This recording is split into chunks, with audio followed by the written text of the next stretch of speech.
City County Planning Commission, come to meeting, please, or come to order, please. Ms. Martin, could we have a roll call? Yes, sir. Commissioner Rich? Yes, ma'am. Commissioner Vitale? Commissioner Balance? Yes, ma'am. Commissioner Clark? Yes. Commissioner Coppinger? Yes, ma'am. Commissioner Graham? Yes, ma'am. Commissioner Volkert? Commissioner Gay? Commissioner Warren? Ma'am. Commissioner Madison? Yes, ma'am. Commissioner Runner? Chair Houston? Everyone has a copy of the minutes before them. Any questions, changes, corrections? Nothing? Then I'll call for a motion. So moved. Commissioner Rich? Spain. Commissioner Balance? Yes, ma'am. Commissioner Clark? Yes. Commissioner Coppinger? Yes, ma'am. Commissioner Graham? Yes, ma'am. Commissioner Warren? Ma'am. Commissioner Madison? Ma'am. Chair Houston? Yes, ma'am. Mr. Houston, I request that you order the record to include all statutory and regulatory provisions, the Commission's entire file for each application, and the qualifications of each staff witness.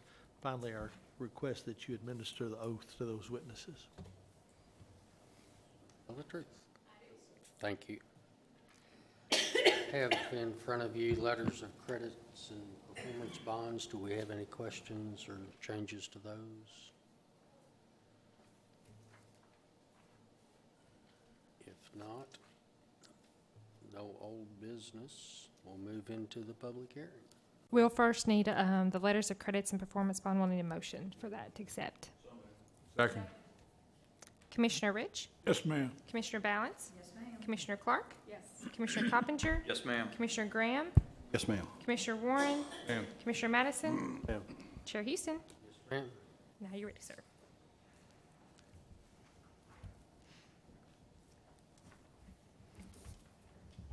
Our first public hearing tonight be by Mr. Peterson. Is 2019-03 DP Magnolia Lane Investments LLC has filed an application to amend the general development plan and development plan conditions on tracts of land containing approximately 3.459 acres located at 0 Cumberland Trace Rd and 165 Old Scottsville Rd. This property is zoned HB or highway business with a general development plan. Excuse me, Yep. we cannot hear you at all. Thank you. Is this any better? A little bit. Thank you. Yes, sir. Thank you, Chair Houston and Commissioners. We had a pre-application conference on April 30th, 2019 for the property you see on the aerial there before you at Cumberland Trace Rd and Scottsville Rd there on the corner outlined in yellow. The application tonight is to amend the development plan in order to allow metal siding or panels as a permitted building material on the proposed structure. Moving along to the existing zoning. See, the existing zoning is highway business surrounded by kind of a mixture of other zones. Looking at the existing land use, you'll see the properties there and surrounding are a mixture of vacant commercial uses and multifamily uses. The future land use map is designated as commercial. And we'll move on to the preliminary development plan, and I will leave that up for a bit here as we go through the rest of the staff report. Again, looking at the zoning history, the property was rezoned from agriculture to highway business in 2016, which gave us our current general development plan, which includes development plan conditions, formerly known as binding elements. And so that is what we're looking to amend today. I'm going to move on to the development plan conditions.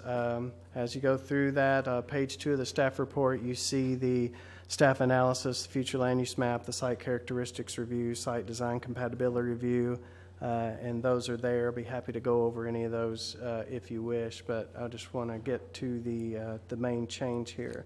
The main change before you tonight is to development plan condition number 10. which is again proposed to be amended to allow metal as a building material. It was prohibited in 2016 with the rezoning, and then it is added that the planned building will be constructed as depicted on the submitted elevations. We do have those elevations here for you. Let me go back. So that's the elevations that the applicant has submitted. I'm going to jump to page 4 of the staff report. And just want to note there that the applicants did submit a narrative. It's a little lengthy narrative on page 23, so I'm not going to read that, but that was provided for your information. It is attached again as page 23 on the staff report. And then I will go ahead and just go over the staff review summary to give a little context to why we're here tonight. So the applicant's during the original rezoning in 2016, the applicant's attorney stated that the applicant was looking for a lodge-type feel with a lot of glass, stone, and timber for a large showroom. The applicants are now proposing to amend the development plan conditions to allow metal siding or panels as a permitted building material on the property. The color exterior elevations, which you see on your screens, submitted by the applicants indicate that the proposed building would be constructed primarily of metal materials and glass windows with ephes and a few stone accents shown on portions of the building. The applicants have committed that the planned building will be constructed as depicted on these elevations that are on the screen. The proposed development plan amendment does not address the type of metal materials to be utilized. For example, whether it has exposed or concealed fasteners, so there's no detail there. The proposed general development plan amendment does remain consistent with the future land use map and the category, but of course it's up to this board to determine if this proposed amendment to allow metal as a building material is compatible with the existing development in the area. So with that, I'll just go back to the page 1 and look at the last 2 points to consider there. The first 3, since there was no real change from the only change is just the building material itself and not necessarily the nature of the development. The assessment, the staff analysis is largely the same, but I will just touch on the last 2 points to consider. The existing structures located in the area are comprised mainly of brick, stone, ephes, or other modern masonry materials, and staff has provided pictures of surrounding buildings on page 14 through 19 of the staff report as well. But compatibility of the proposed change to the general development plan is determined, of course, by this body. So the Planning Commission should determine if the change in the building materials complies with LU2, LU252, HN1, HN11, and HN1.3. With that, I think I'll just stop there and be happy to answer any questions you may have, and I believe the applicants are here as well. Commissioners have any questions for Mr. Peterson? Building going to be facing I-65? Where exactly is it going to be facing? As far as I understand it, yes, but the applicant could probably clarify that. Sorry. Then on the narrative provided by the applicant, they talk about the cost of building materials and so on. I would like to hear from them after you sit down why this is being proposed tonight, just because of building costs. Sir, I'm sure they can address that. Any other questions from the commissioners? Thank you. We'll now hear from the applicant.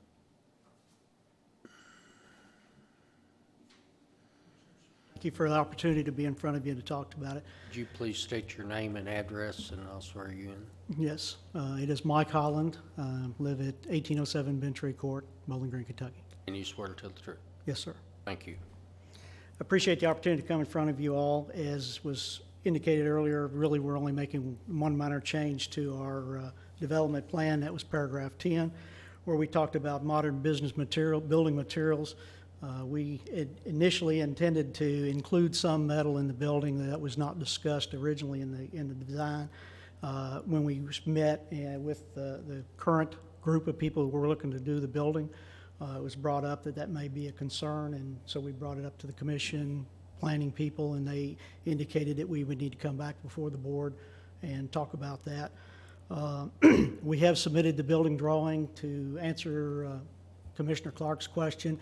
The top of the building that you see up there will be what's facing I-65, and the side of the building, which will be the main entrance, will be the bottom side, and it'll be facing Old Scottsville Rd. So just to clarify that point. In our initial application that we submitted back originally to get the binding elements done before it became the Development Plan Commission, the conditions, we were working with another builder, and that builder had indicated that the materials that we were looking to use, that we could do the building for a certain price, and we subsequently, talking to them and really trying to work through the issues of constructing that building, realized that we had kind of contacted with the wrong group of people to do the building. And given the situation of the dealership that we're working with here and what their ability is to pay, we realized we needed to make changes to the building in order to fit into a model that they could afford to do. So we've scaled the building back from the original design. I think this building is about 16 or 15,000 square feet now based on the most recent drawings. We're working with Scott Daniel Murphy to actually construct the building. And in our course of conversations, pursuant to some of the designs that we talked to them about, was going to push the cost of the construction to well over $2.5 million, which was more than what we felt like we could do on the property with the design that we had done. So working with them over a period of a couple of years, we've actually scaled the building back down in size and changed the material content. Still having the front of the building that's facing I-65 will be less than 400 square feet of metal material. Most of the metal will be on the other three sides of the building. So that's kind of what we looked to do and why we were looking to make the change. So I'm here. If you have any questions, I'll be happy to answer them. Thank you. Sure. What percentage are you thinking is going to be metal now? Are you thinking 80%, 90%? I think the way it's going to work is on the three sides of the building, the one facing, I think, Old Scottsville Road is going to be about 77% metal. And then the other two sides, which is the back facing the trees and the empty lot behind it, will be right at 95, and 94 will be facing the back side of the building, facing the El Mazatlan restaurant. So I don't have a percentage of the overall building in metal, I'm sorry. I don't have A that. majority of it's going to be metal. Majority will be Because metal. it said something about a lodge-type feel. That's not a lodge-type feel by any means, all that metal. That is correct. In our original design, we had hoped to be able to do something like a Gander Mountain or Cabela's or whatever, and it's just not feasible for us to be able to construct a building like that. Have you spoken with your builder regarding the type of metal they're proposing? Do you know if this is a corrugated metal or if it's an exposed fastener metal? Right now, it's an exposed fastener metal. Again, we've talked about concealed fasteners and everything, and just given the incremental cost of that, right now we're looking at not doing concealed fasteners. So as I look at these elevations, the elevation that faces the interstate, could we go back to that elevation slide there?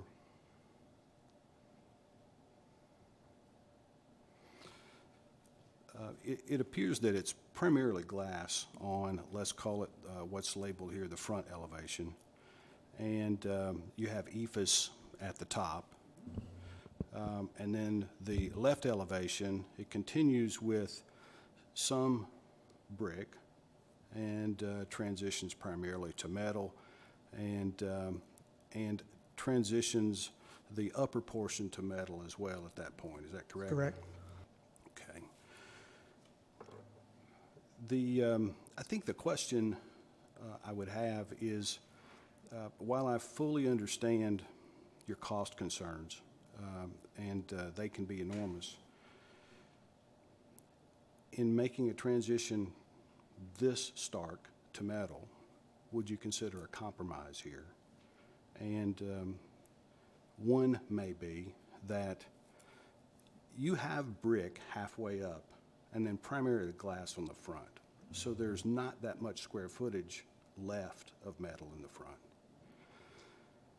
Would you consider possibly transitioning that elevation to brick, and then you'd go to ephes at the top? And on the left elevation, if you were to carry your brick to the left of your entrance and then transition back to metal, it might be a smoother compromise. Are you open to things such as that? I would be willing to sit down with the developer and see what the cost implications of that change would be. Okay. I think staff can tell me, we would have to have that compromise tonight in order to make an approval, correct?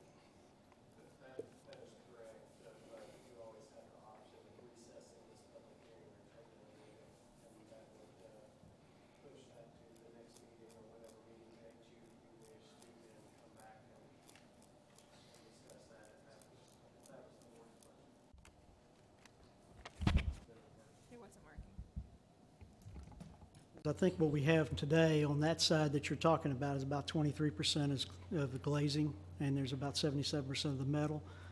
We have taken the canopy that stuck out off of that. We've taken that off, and I have been talking to the developers that, you know, of course, there's no guarantee. I know that I can't promise to here tonight, but our intention is to continue to expand the building as we can, and to really come back and add more product to the thing.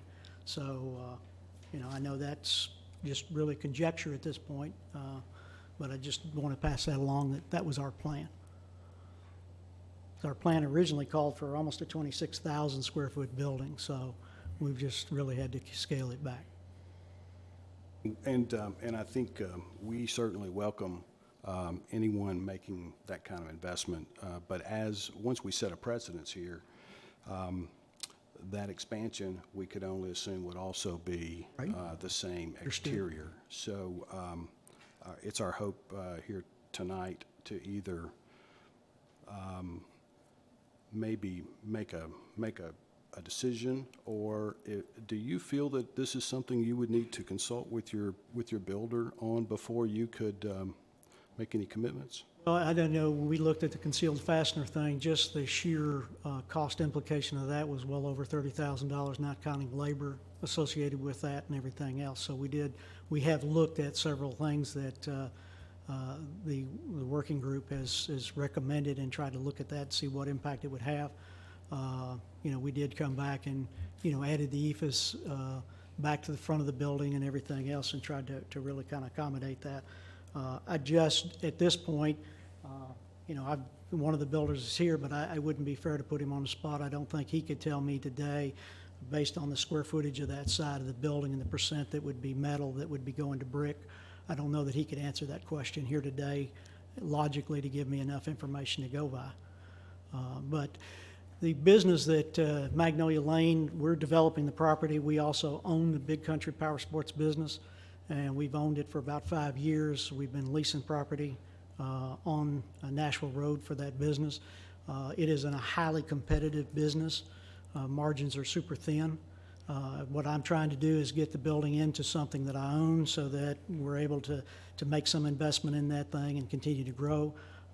But that's why the concern I have is if we add too much cost to this, it's going to really put it where I'm not going to be able to move the building, and therefore there will be no development there on the property for some time to come.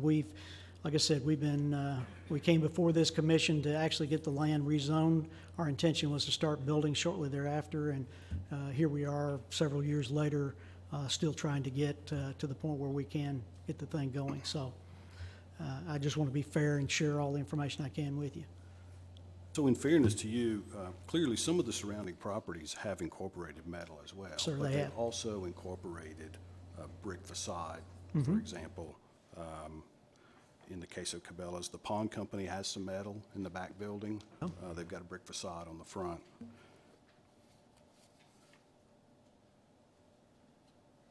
what we were using was a stone material. It's kind of a stacked stone, but it's not a pure stone. It's like a surface treatment of stone.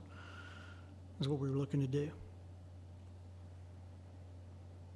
Most of the buildings, going back Old Scottsville Road, if you look at Cumberland Trace, the Drake, the apartments, yes, the pawn company does have some metal, but most of the other ones on that going close to Old Scottsville Road do not have any metal on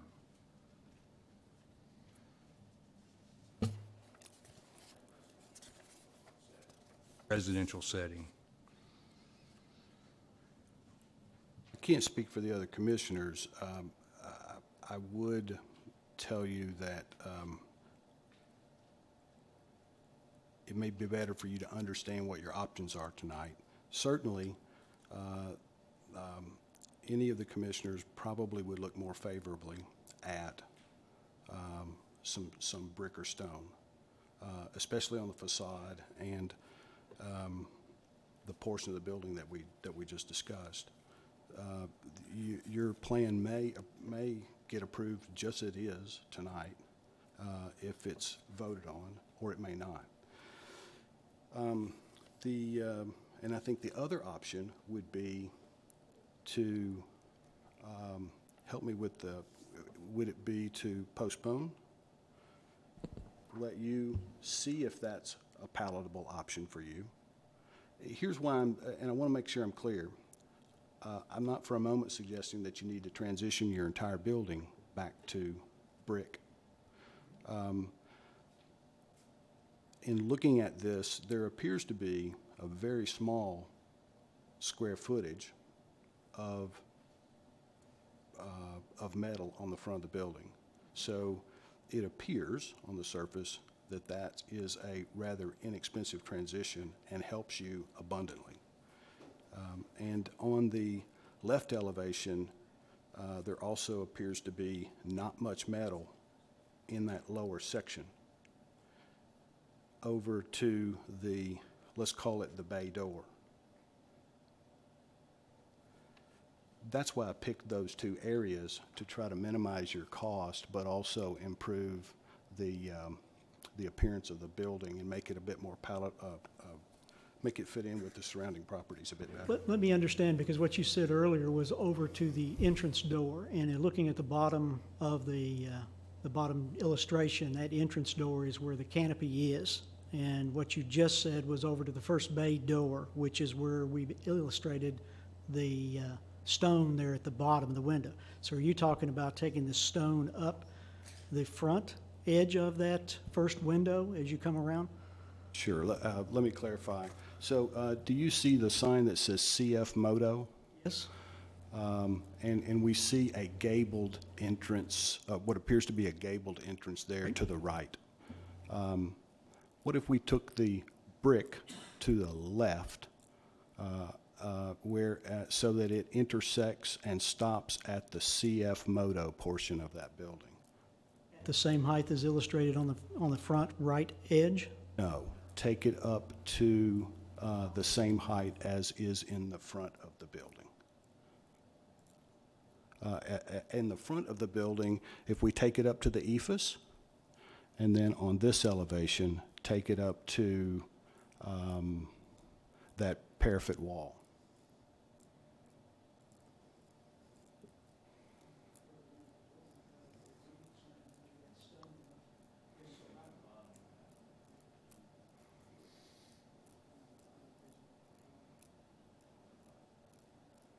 We'd commit to that.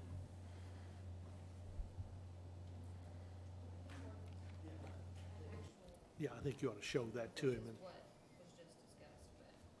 Are you saying to the top of the windows? Are you saying to the top where the windows are? That's correct, up to the parapet wall. So you're talking about this would stay ephes, This would stay, and then this would stay ephes. This could stay what he has, or Whatever ephes, it is, yeah. But take the brick to this portion. Okay. It'll help his elevation a lot. Pardon me. brick to the bottom of the here. Okay, And then this could stay ephes or whatever that is what he's saying. okay, because I think right now we've defined that as metal. Yeah. Okay, so we could do that. Now, it won't be brick, it would be a stone material. Okay?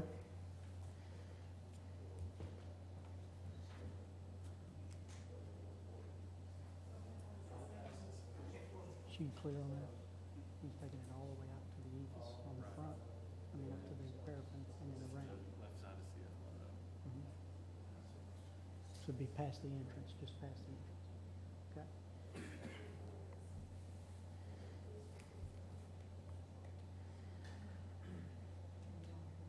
Metal still? That would be still.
Sir, do you have elevations of the other two sides, the back and the side driving toward this? Not with me, no. Is that just metal? It's all metal. Just metal, nothing? Because so if you're driving toward this building, all you're going to see is metal. You'll have a roll-up door where we'll be taking units in and out of, and there'll be a personnel door on that side, but other than that, it'll be all metal.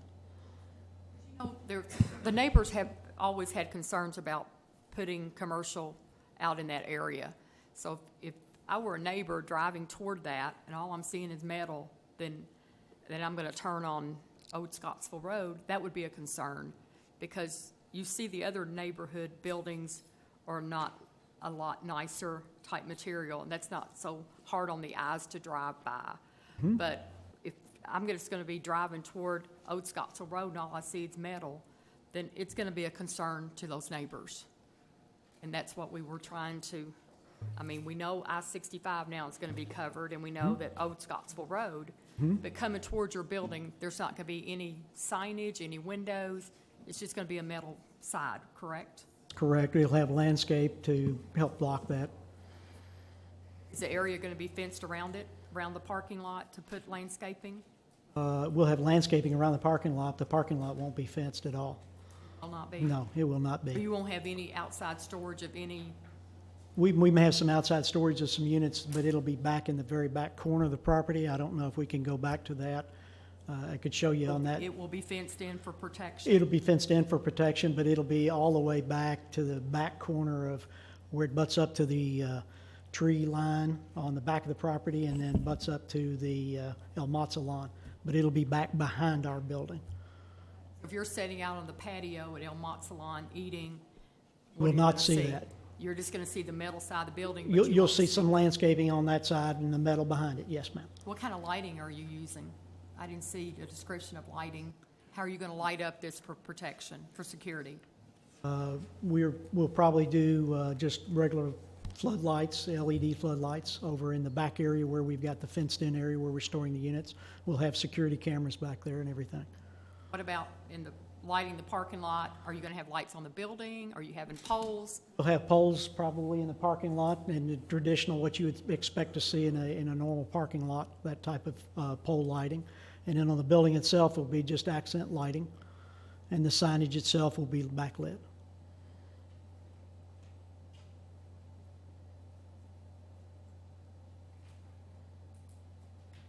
Signage all on the building, or are you going to have a separate? We'll have a separate sign that'll be out near the front in that, just identifying who we are as you're coming down from Scottsville Road down towards Old Scottsville Road. What kind of sign? Is it a monument sign? It'd be a monument-type sign. Okay, because I didn't see that in the, We haven't fully developed that. Part of that will be decided by the Polaris organization and what they'll allow us to do, and what our intention is to try to have some kind of monument sign there. But that may change based on what the manufacturer requires us to do on that. Yeah, is there opposition here? Yeah. Mr. Holland, Yes, sir. Okay. they marked up. This is the elevation that's up on the screen. It appears that what you've agreed to do so far is that everything in yellow that's highlighted on both of these two elevations will be either brick or stone veneer. And then the portion of the front facade that is above the brick and stone veneer will be ephes. That's correct. Okay. And if that's your agreement, if you would, I need. Initial it? Yes. Is Mrs. Holland here? No, she is not, but the way our corporation's set up, only one of us is required to sign to bind the corporation. And you're authorized to Yes, speak sir. for her tonight. Yes, sir. Would you, after your name, date it, please? Okay.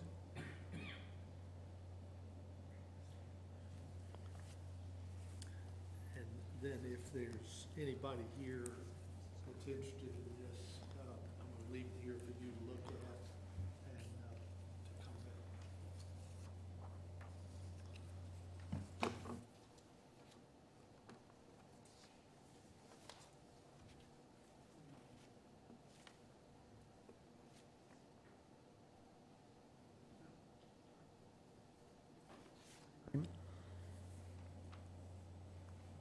Commissioners, anything else? No. Thank you, Mr. Howell. Thank you for your time. Do we have anyone in the audience that has a question, or if I could see anyone that's opposed? Would you could, if you'll state your name and address, and I'll swear you in. John Ross, and it's 7 Chestnut Hill Court. Swear to tell the truth. Yes, Thank you. yes. What we do have here today, and appreciate it, I've done a lot of construction problems and things for corporations, and I can appreciate the concerns they have. The biggest issue we have, and I'd be talking for the neighborhood, this is a residential neighborhood except for Cumberland Trace. The original application was not opposed with what was proposed and designed. What I'm seeing here today is not a minor amendment to the binding articles. This is a fairly major change to the structure of what we initially were shown and the neighborhood agreed with.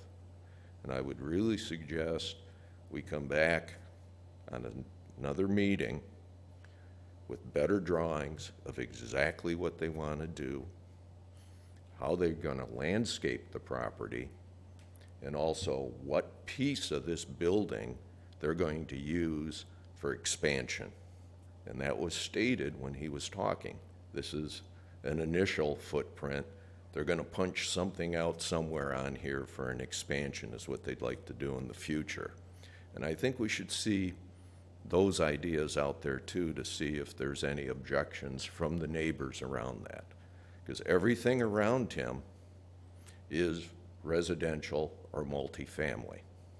You got a restaurant, which is highway business along Cumberland Trace, but everything else in that area is some form of residential. And I think we should get a better presentation than what we're seeing today. Thank you. Thank you. Excuse me, sir. Mr. Ross, Mr. Ross, we have a question.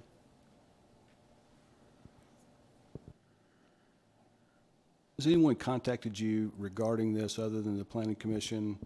No, there had been no contact. I came to the Planning Commission to find out what it was because the original posting was very vague about what this would be.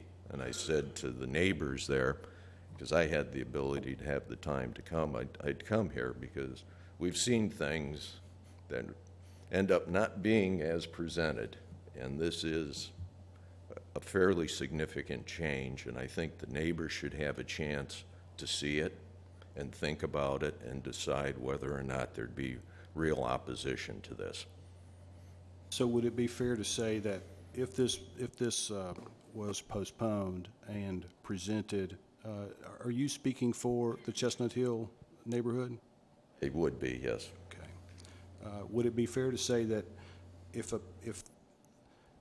we had more detailed drawings, you would be willing to take a look at it on behalf of the neighborhood? Yes.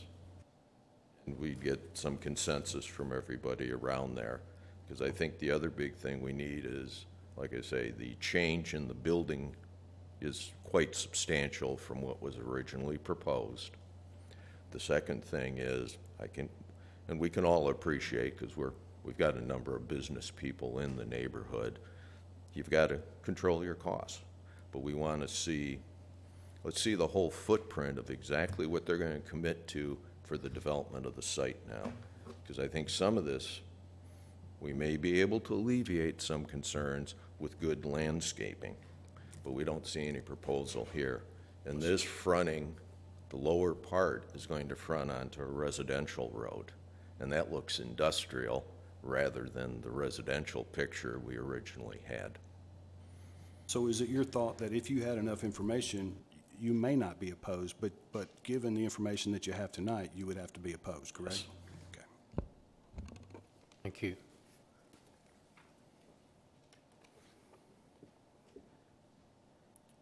To clarify a couple of points, the original thing we submitted was just a description of what type of building we were going to try to build. There were no drawings submitted originally as to what we were looking to actually do. And as far as the expansion goes, the expansion would be on the front of the building.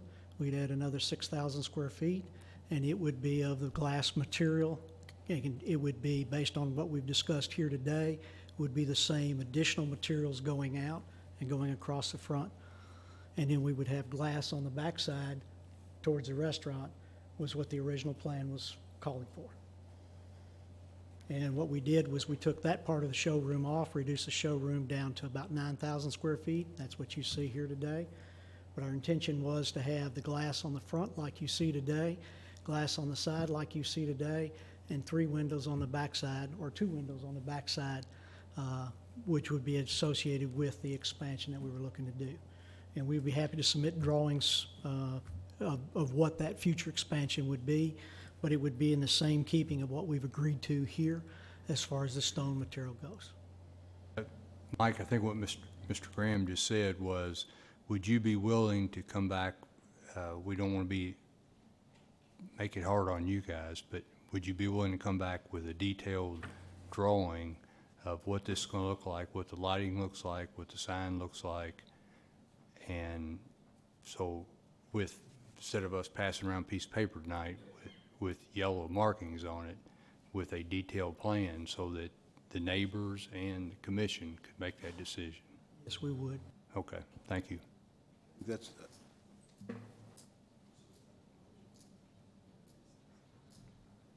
So do we need a motion to, okay, I make a motion that we recess this meeting for 2 weeks in order for the applicant to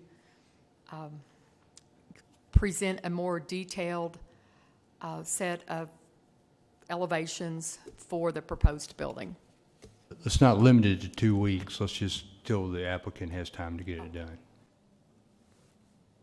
Well, that's, Can I ask a question? Are you also looking for us to do the monument sign and all the detailed plantings around the building and everything else? Because we've not developed all that up to this point.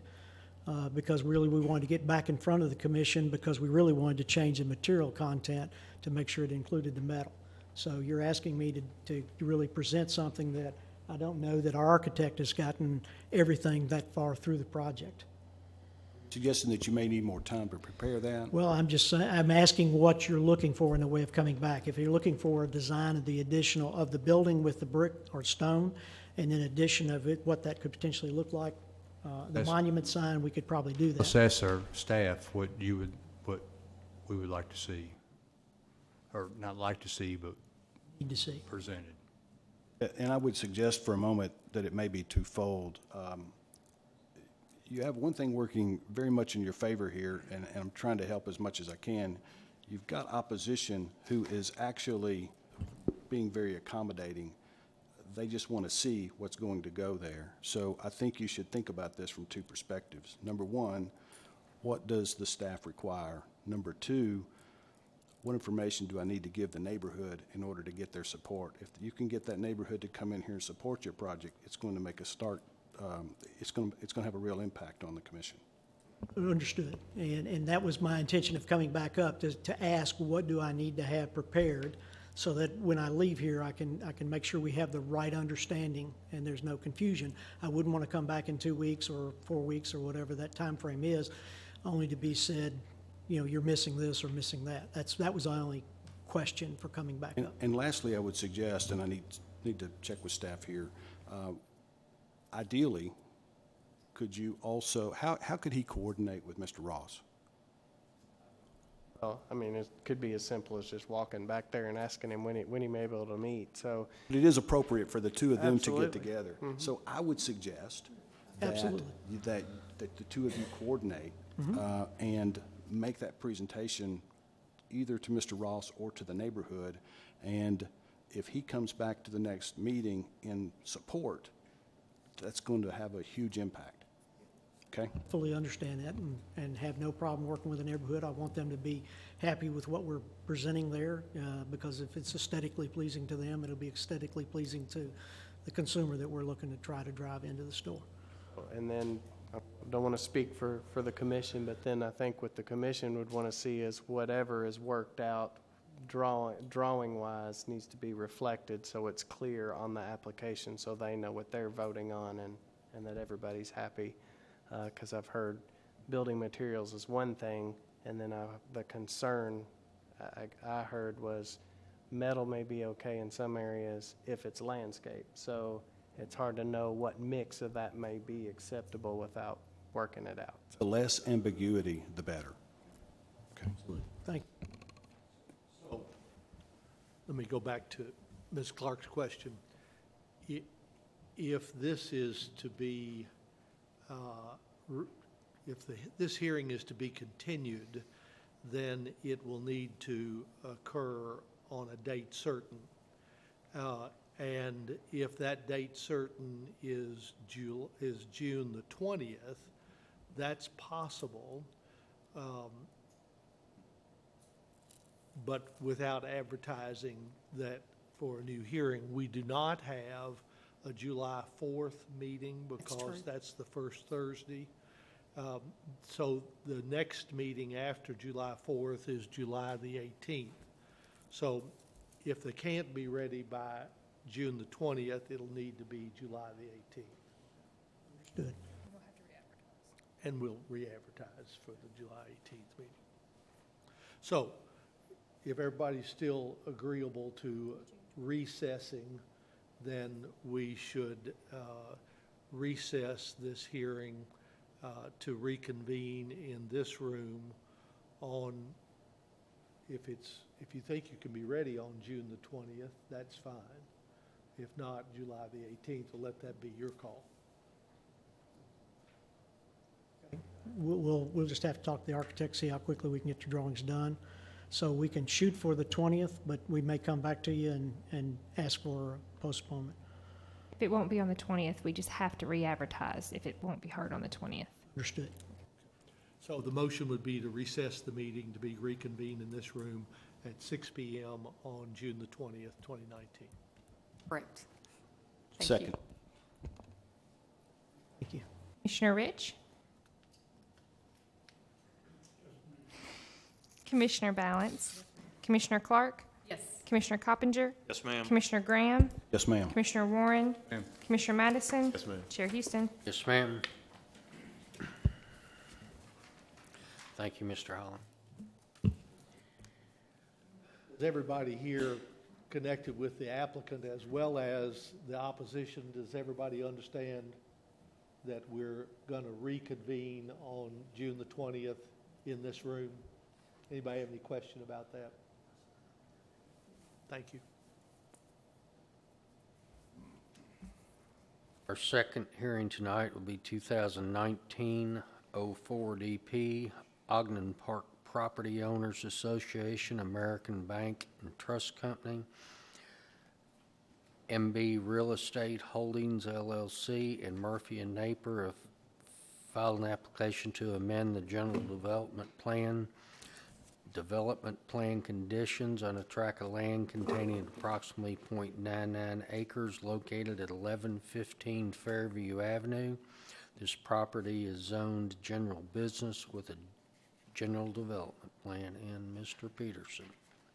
Thank you, Chair Houston and Commissioners. This application, we held the pre-application meeting on March 9th, 2019.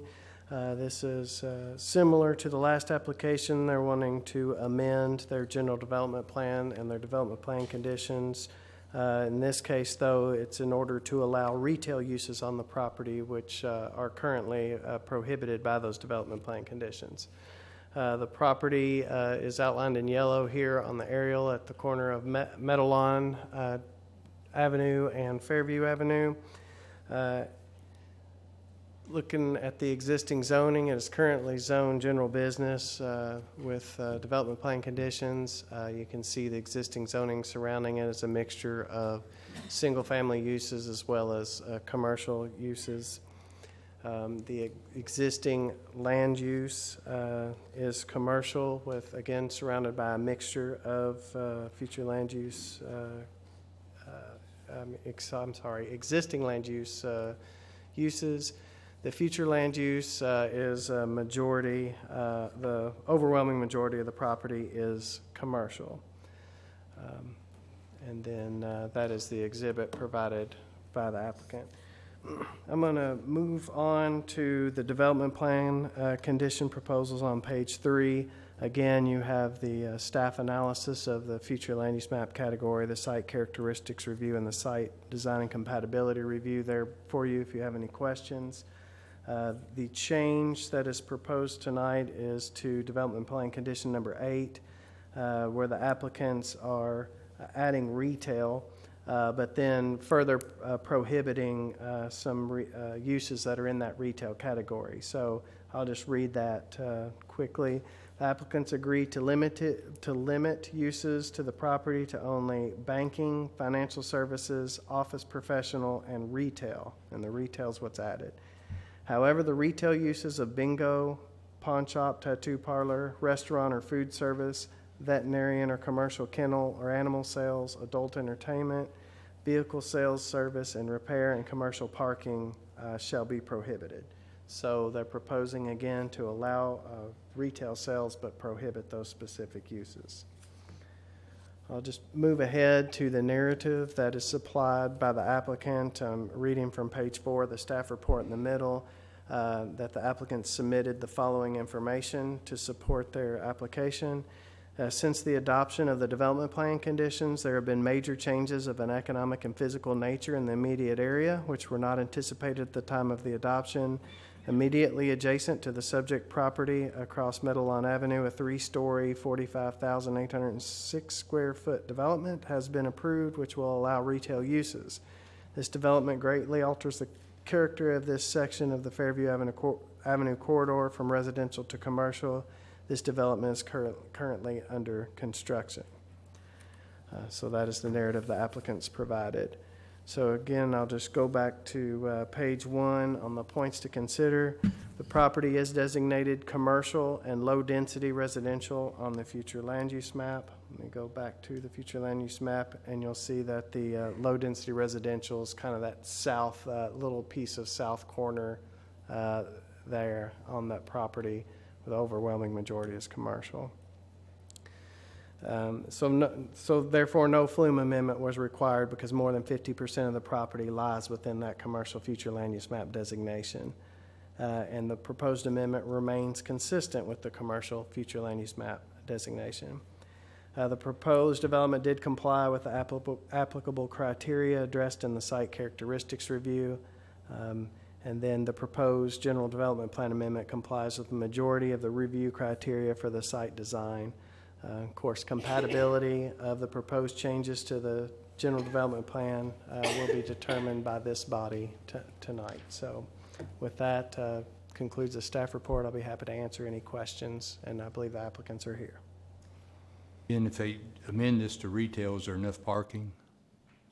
Yeah, so this property is a bit unique, and as it's condoed out, so so I think there's 3 separate units, but as a whole, the parking with their current uses would be met. Rachel, you got something to add? And I was going to also add that they further prohibited any type of restaurant, and that's usually what demands the highest amount of parking. So by eliminating that, it should have plenty of parking. Thank you. Commissioners, any other questions? Thank you. Applicant, is the applicant here? Do you have anything to add?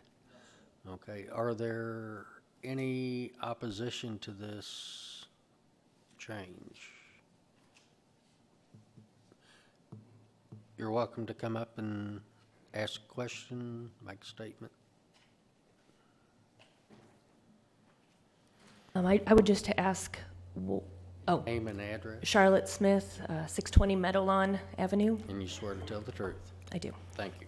I would just want to know, I've heard what might not be allowed. We were in the initial meeting, I don't know how many years ago, when the bank was actually petitioning to be there to find out what kind of businesses would also be included in that property with the bank.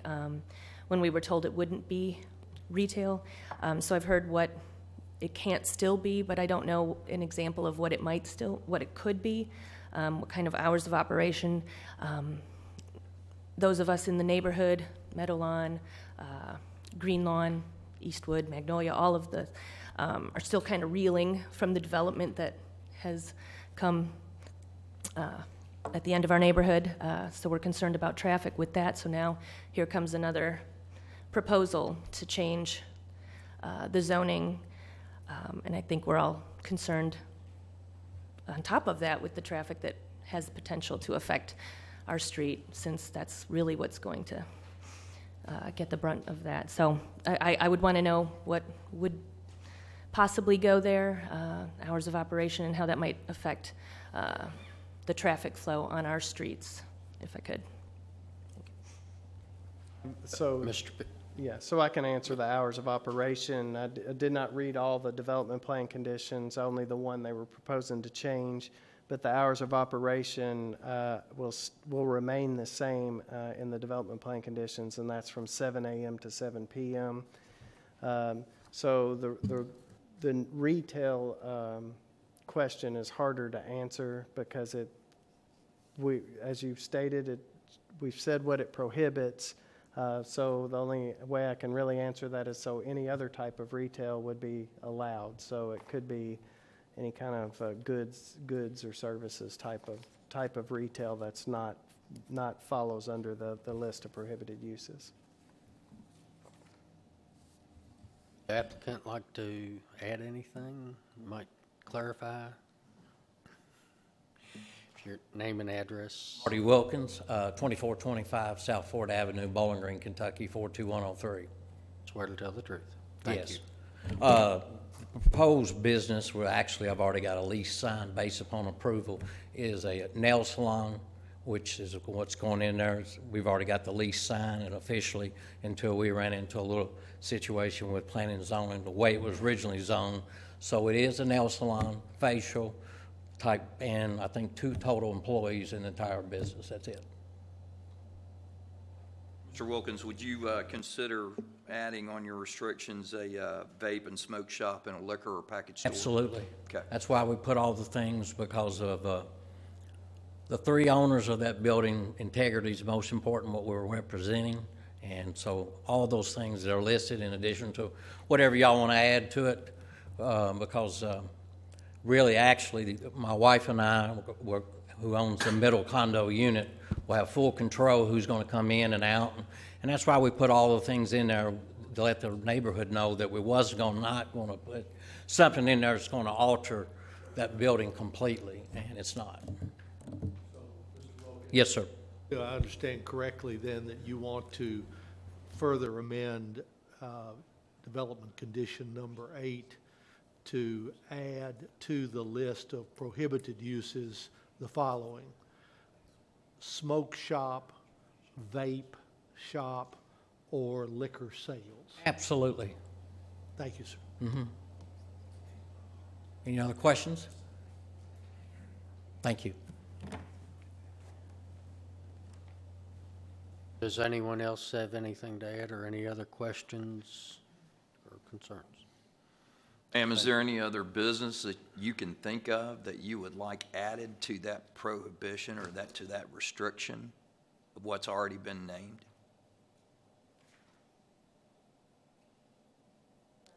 Okay.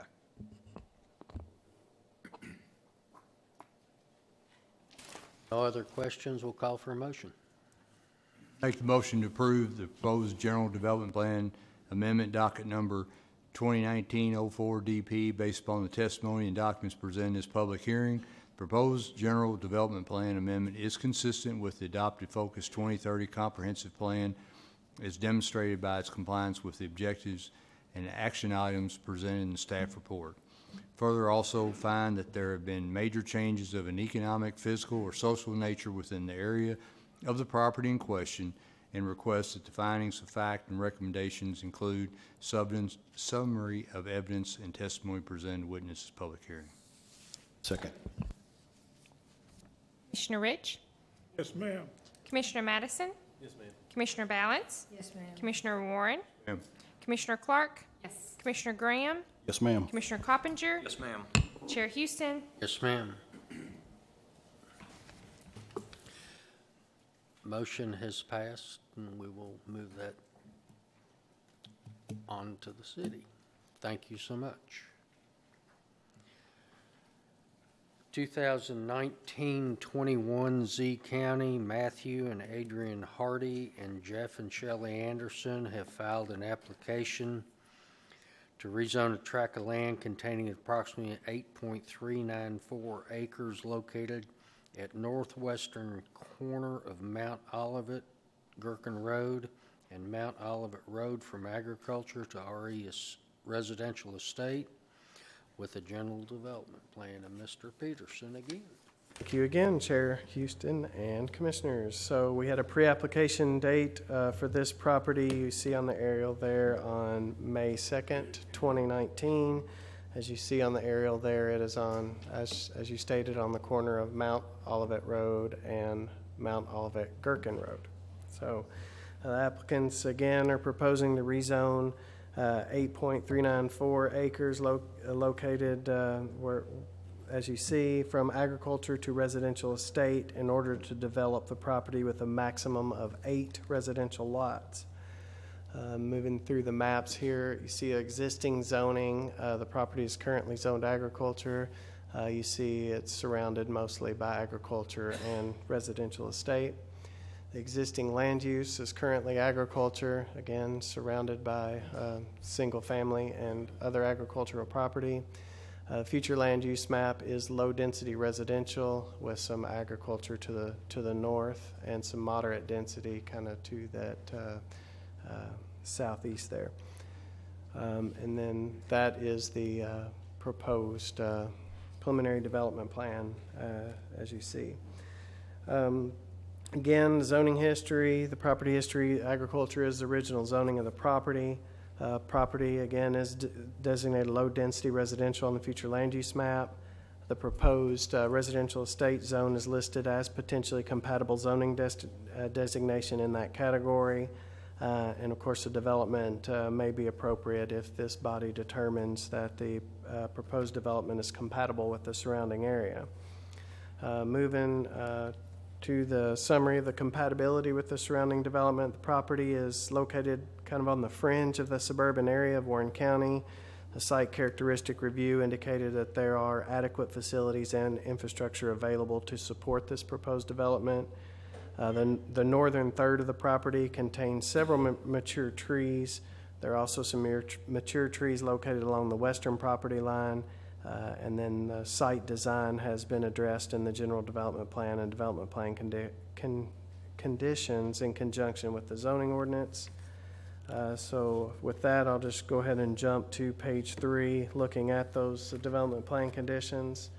The applicant submitted these development plan conditions to address compatibility. Read those quickly into the record. Number 1, the maximum number of lots for this development shall be 8. Number 2, houses constructed within this development shall be a minimum of 1,300 square feet of heated living space with a minimum of 2-car attached garage with a blacktop driveway and a minimum of 612 roof pitch. Number 3, all homes shall have a split face block foundation. However, brick foundations or stone face will be acceptable. No smooth face block foundations will be allowed. Number 4, no manufactured homes shall be permitted on this property. Number 5, the majority of the existing hardwood trees located on the property will be left. Number 6, each lot shall obtain a site evaluation from the Barren River District Health Department for septic system approval prior to the recordation of a plat. Number 7, location of any proposed driveway shall be coordinated with the Warren County Road Department. Number 8, for maximum uses of the building lots, all entrances shall be accessible from Mt Olivet-Girkin Rd. With that, I'll just move on to the staff review summary. The applicants are proposing to subdivide the property in a maximum of 8 residential lots, and the proposal complied with the majority of the criteria assessed in the review process. And of course, you all should determine if this proposal is compatible with the area. I'll be happy to answer any questions you have, and the applicants are here as well. Commissioners, any questions? Is staff aware, will there be individual driveways, shared driveways? What has the road department indicated? Because that's a really tricky place out there. Yeah, the applicant can address that. I think the plan right now is to have individual driveways all off of Mt Olivet-Girkin Rd, if so approved by the County Road Department. But that will be something that the County Road Department will address once the houses are constructed. But I think it's, the applicant can clarify, but I think it's their hopes that they all have individual driveways. Mm-hmm. Do you have any data that would allow us to determine whether the development plan conditions are consistent with surrounding homes in the area? So, split face block. There seems to be no requirement at all for exterior. So looking at the bottom of page 2, the building materials review, the materials existing homes in the area are a mixture of brick and vinyl. Majority of the homes fronting Mt Olivet Road have a front facade constructed of brick. The applicants have committed, of course, in the development plan that the homes would have a split face block, brick or stone foundation, and prohibited smooth face block. But they did not address other building materials. And then, of course, above that, the surrounding architectural features, mixture of 1- and 2-story residential structures. And then we mentioned the building orientation. Rachel, I'm not sure if you have anything to add or not.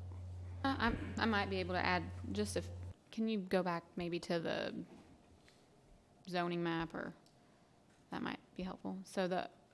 Or go back one more. So the RE properties to the north of Mt Olivet Road, off of I think it's Cody Court, and I forget what that street name is there, but I guess square footage wise, those homes are, some of them are probably 1,300. Some of them don't have attached garages. Some of them do.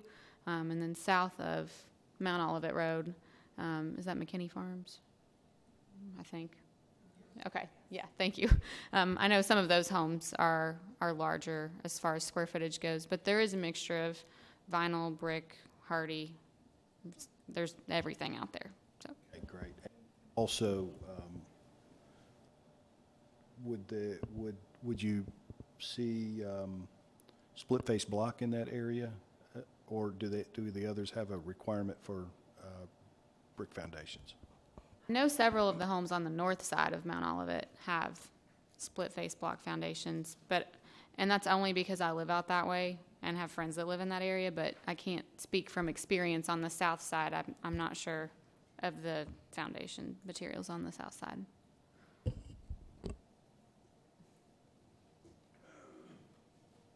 Thank you, Mr. Peterson. Applicant, would you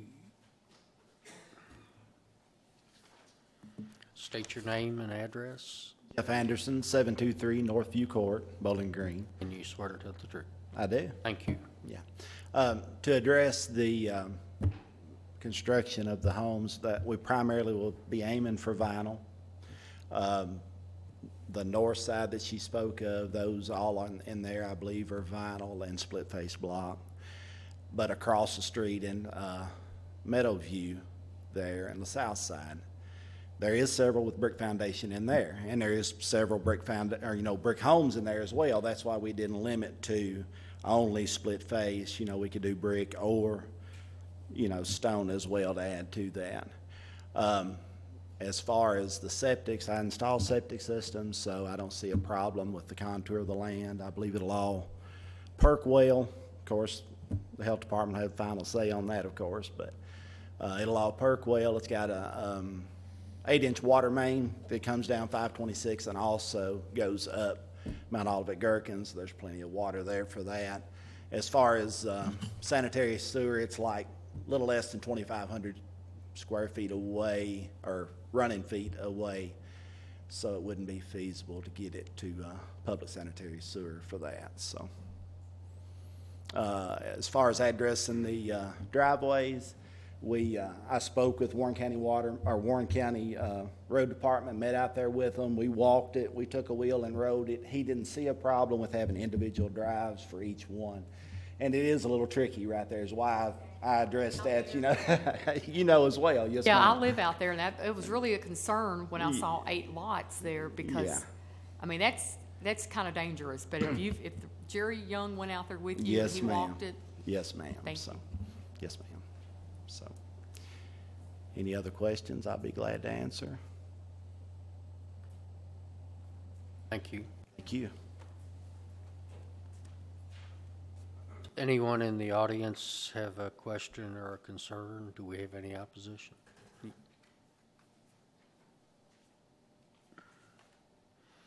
name is Marion Edwards. I live at 2924 Mt Olivet Road.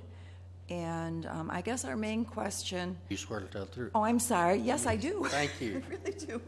I guess our main question is, because I have friends that are on Rolling Meadows, and that intersection, the first lot that they want to put in, where that big wide intersection is, I don't know how far back a driveway would be from that actual intersection, but it is a very wide, dangerous intersection. When you're coming out of that road, coming from my property, it's a blind spot and a lot of craziness. And just that first lot, the way it appears, but from that picture, that it could create a bad situation with where they want to do driveways. I understand doing that, but I wonder about that whole first lot section being designated for a house and driveway and everything, as it relates to that whole section of where we live. Does that make sense? Makes sense. Okay. And just to clarify for the record, all of the driveways would have to be approved. The site would have to be cited by the county road department. So I think that issue would be addressed. Am I correct? They would make those adjustments, I'm sure. How wide are you thinking that these lots are going to be? I do say, approximately 1 acre, 1 point something They're all at least an acre or more. They are all at least an What acre are or we more. guessing the frontage would be like that first lot? Would you mind coming to the mic and asking that question over so we can get you? It's okay. Okay. I'm just interested in finding out what the frontage would be for the lots, because you're talking about approximately an acre. And we all have about an acre to 1.15 acres where we are, so. I'll switch back.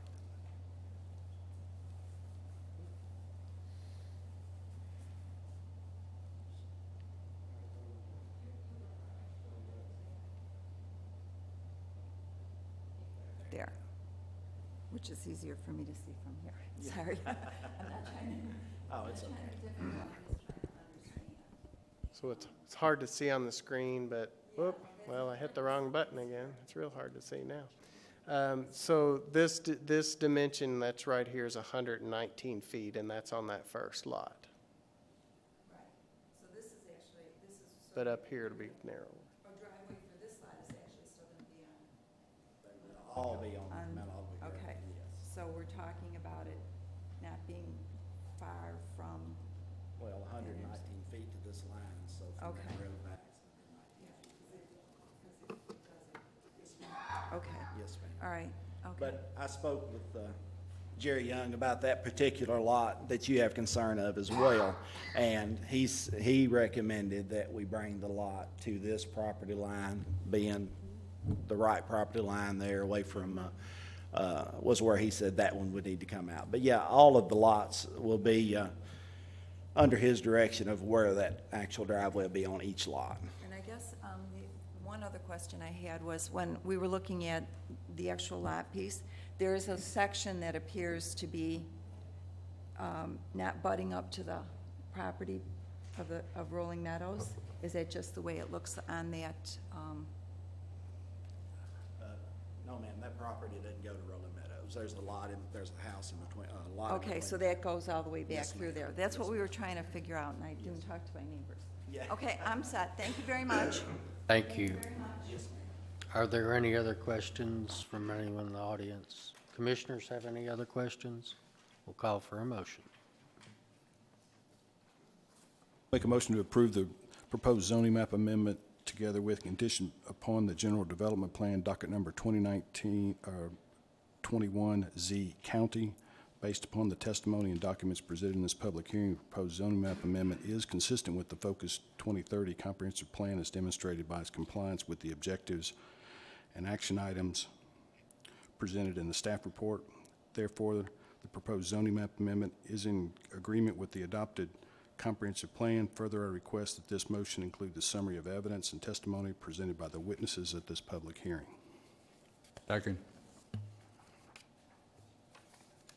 Commissioner Warren, Ma'am. Commissioner Graham, Yes, ma'am. Commissioner Rich, Yes, ma'am. Commissioner Balance, Commissioner Clark, Commissioner Coppinger, Yes, ma'am. Commissioner Madison, Yes, ma'am. Chair Houston. Yes, ma'am. Motion passed. Next case is 2019-22 Z County. The Club at Old Stone LLC has filed an application to rezone a tract of land containing approximately 26.95 acres located at 4031 Old Scottsville Road from agriculture to planned unit development with a general development plan. And Rachel, thank you. Thank you, Chair Houston. We had a pre-application conference on April 30th for the property outlined in yellow. You'll see that Old Stone is located just south of the property, and this proposed development would be an expansion of the existing Old Stone development. You can see the zoning there is existing as agriculture. The applicants are proposing to rezone to planned unit development as a part of this request. The existing use of the property is agriculture, and you can see that the majority of the area is agriculture with some single-family residential uses. The large purple shaded area that you see there as a commercial use is that it's designated as commercial. That's the existing golf course for Old Stone. The future land use designation for the property is low-density residential. This designation comprises areas designated for single-family detached development and attached single-family development, including twin homes, where each unit is platted on its own individual lot with gross densities ranging from 0 to 4.5 dwelling units per acre. And I will make one note about the future land use designation being low density, just knowing that a golf course may be classified as a commercial use, but we did want to make sure that we noted in the staff report that an unlighted golf course is actually a permitted use by right in the agricultural zone. So it was actually only the single-family residential component of the request this evening that required the zone change, but they have just chosen to kind of pull everything in together and rezone it, and just as an extension of Old Stone. With that, I'm going to move into the site characteristics review. I'm going to reference the concept plan that was submitted with the application. Under layout, lot sizes, and setbacks, this is the preliminary layout that's proposed for the development. There is an existing house that's located, I believe, on proposed lot 5 in this general area. So there are some references in the development plan conditions that we'll get to in a minute that references that existing home. So if anyone's curious, that's where the existing home is located. You can see there are several residential lots shaded in green, and then the rear portion of the property here is proposed to be utilized for a par 3 golf course. Regarding setbacks for the development, front setback lines from the proposed internal street that you see here kind of snaking through the property, the proposed setbacks along that road would be 20 feet on the front. Side and rear setbacks for the properties not fronting Old Scottsville Road would be 10 feet. And then in the case of any property line that abuts Old Scottsville Road, the proposed setback would be 25 feet from those property lines. There are additional development standards outlined on page 13 and 14 of your report. Those are there for your reference. If you have any questions about any of those in particular, I'd be happy to answer those. Under transportation infrastructure, staff has noted that the property does have frontage on Old Scottsville Road. However, the proposed access to the development would be off of the existing internal street for Old Stone, which is Village Way. For fire protection, we've noted that the development is currently served by Alvaton Volunteer Fire Department. However, the Bowling Green City Commission had a first reading to annex this property into the City of Bowling Green this week at their commission meeting. So once the second reading is approved by the commission, the property would then be served by the Bowling Green Fire Department. Under natural features, staff has noted that there are several mature trees and wooded areas on the property. Those can be seen in the aerial view here. There are also several sinkholes on the property, and the applicants agreed in the development plan conditions that the mature hardwood tree canopies shall be preserved to the greatest extent feasible during development, and the applicants also committed that the existing sinkholes and wetlands shall remain undisturbed during development. However, any sinkhole or wetland disturbed in the process of development shall be repaired or restored. I'm going to jump on to the site design and compatibility review section on page 3. For surrounding density, we've noted that the surrounding area is mainly agricultural with some low and moderate density residential uses also present in the area. The permitted density for the existing portion of Old Stone is 0.99 dwelling units per acre. The density of the proposed development is 0.56 dwelling units per acre. Under building materials review, staff has noted that the existing homes in Old Stone are constructed of high-quality materials. The applicants have committed in the development plan conditions that all improvements within the development shall be brick, stone, or fibrous cement material with brick or stone foundations, and that accessory or outbuildings shall be constructed of the same building materials as the primary structure. The existing home, again, that's kind of in this general area here. The existing home is constructed of vinyl and is proposed to remain as is. Building orientation, the applicants have agreed that all residences would be oriented toward the proposed internal street. And then under landscaping and screening, landscaping on residential lots shall be governed by the standards set forth in the community charter for Old Stone. So it would be similar to the existing landscaping that exists in Old Stone today. Proposed open space, obviously the proposal incorporates a par 3 golf course, and so that is proposed open space for the development.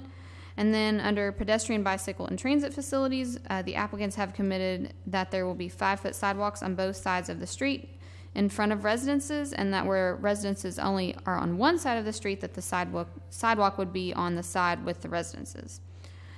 Under the development plan conditions, I've touched on several of these throughout the previous review and the staff report, so I'm only going to hit on the ones that we haven't covered yet. So number 1 outlines the permitted uses for the property, which would include a par 3 golf course and ancillary uses such as a clubhouse, meeting space, bed and breakfast, and or a maintenance facility, and also a single-family detached residence. Number 2, we covered part of that, but I will touch on the middle section there. All new residential structures shall have a minimum of 2,500 square feet of living space unless otherwise approved by the Design Review Committee pursuant to the Community Charter for Old Stone. The existing house shall be accepted from this condition and shall be allowed to remain in its pre-development condition as to materials and size. Number 3, all utilities will be underground. Number 6, the development shall have no access to Old Scottsville Rd. An internal private roadway shall be the only point of access to the golf course and all residential lots. The internal road right-of-way shall be 43 feet. The internal road is also planned to be a private roadway. I didn't mention that earlier.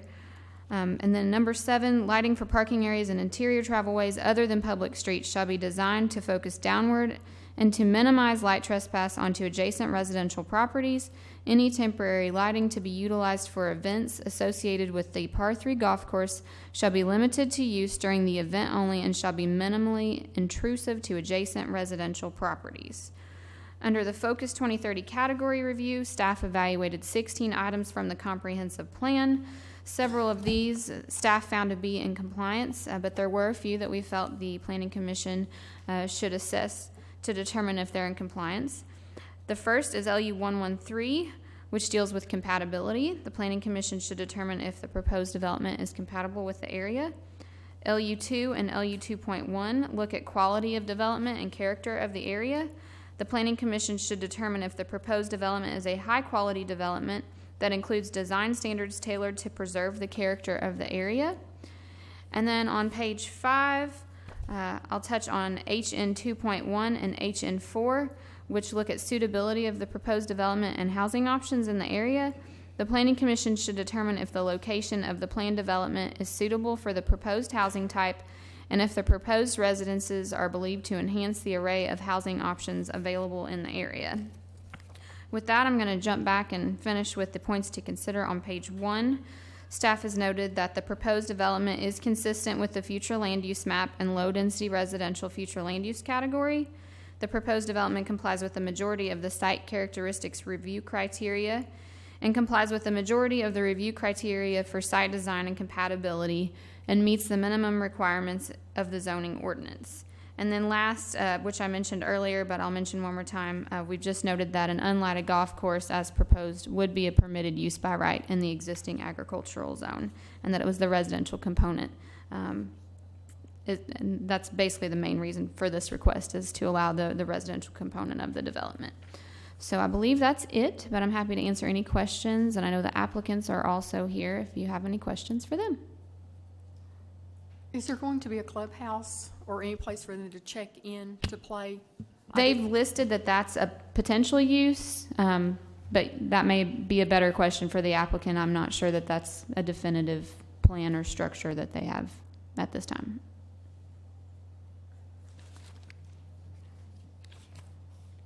Any other questions, commissioners? Thank you. Thank you. Applicant, do you have anything to add? Chairman, Sarah Pierce and Ron Shirley, happy to answer any questions if anyone has any. Can you swear to tell the truth? Yes, sir. Thank you. I swear as well. As far as accessing the golf course, the intent right now is to use the main club of Old Stone. People go there, get their golf cart, use the existing cart paths to go do the par 3 course. They are leaving that option open for that existing house, but right now their intent is to keep that as a residential structure, but use the clubhouse as the starting point for your golfing. Talk to the neighbors. How are they about this? I noticed there are 4 or 5 neighbors around. We did not have a formal meeting with any of the neighbors. I think Mr. Scott has been out talking with the folks. but I have not. Any other questions? Thank you. Is there anyone in the audience that has a question or opposed to this zone change? No. Thank you. Commissioners, call for a motion. Make the motion to approve proposed zoning map amendment together with and condition upon the general development plan docket number 2019-22Z County. Based upon the testimony and documents presented as public hearing, proposed zoning map amendment is consistent with the adopted Focus 2030 comprehensive plan as demonstrated by compliance with the following objectives and action items presented in the staff report. Therefore, the proposed zoning map amendment is in agreement with the adopted comprehensive plan. Further requests that this motion includes a summary of evidence and testimony presented by the witness at this public hearing. Commissioner Madison, Yes, ma'am. Commissioner Warren, Ma'am. Commissioner Graham, Yes, ma'am. Commissioner Coppinger, Yes, ma'am. Commissioner Clark, Commissioner Balance, Yes, ma'am. Commissioner Rich, Yes, ma'am. Chair Houston. Yes, ma'am. Motion passed. We'll move it forward. Thank you. Our next case, we're going to have 2 votes for the 2019-23 ZBG.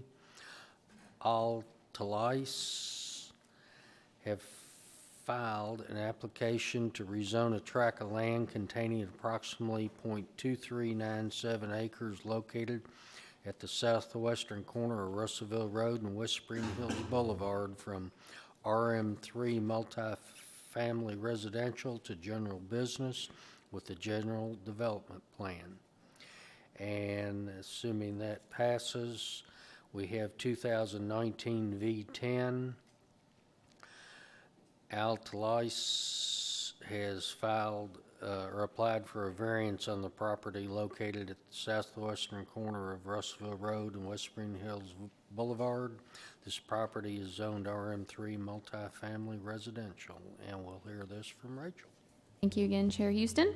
We had a pre-application conference on April the 29th for the property you see here located at the corner of Russellville Road and Whispering Hills Boulevard. The current zoning, as you mentioned, is RM3, which is multifamily residential.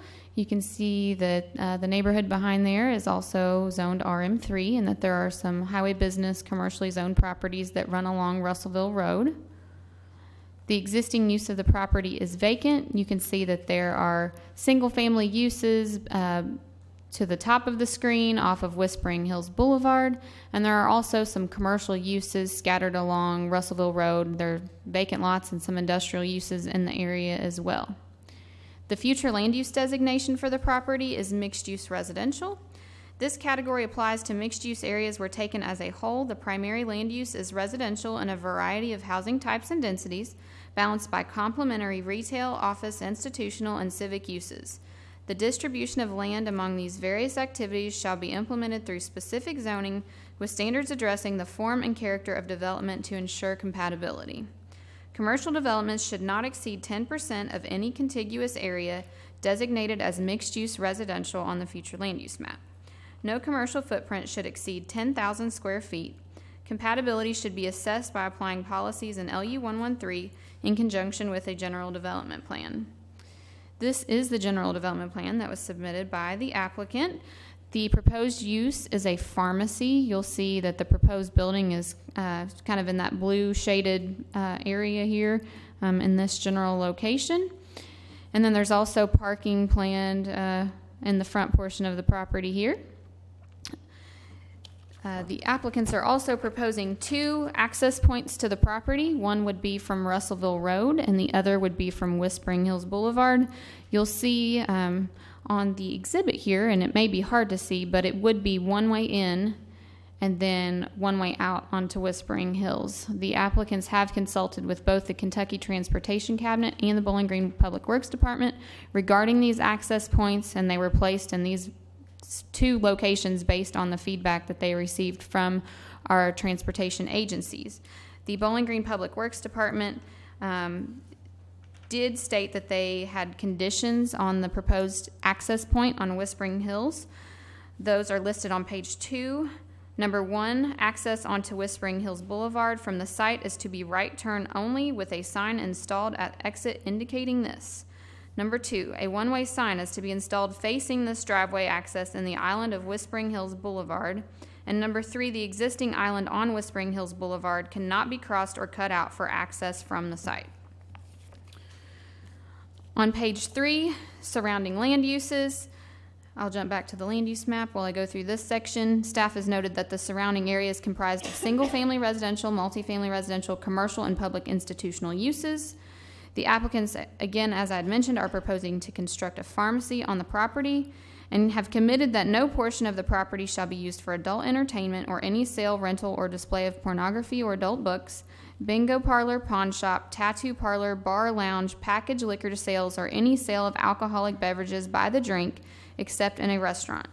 The proposed general business zone would also allow other uses on the property, including vehicle service, including fuel sales, vehicle repair, vehicle sales, and commercial parking. The Planning Commission should determine if these uses are appropriate for this location.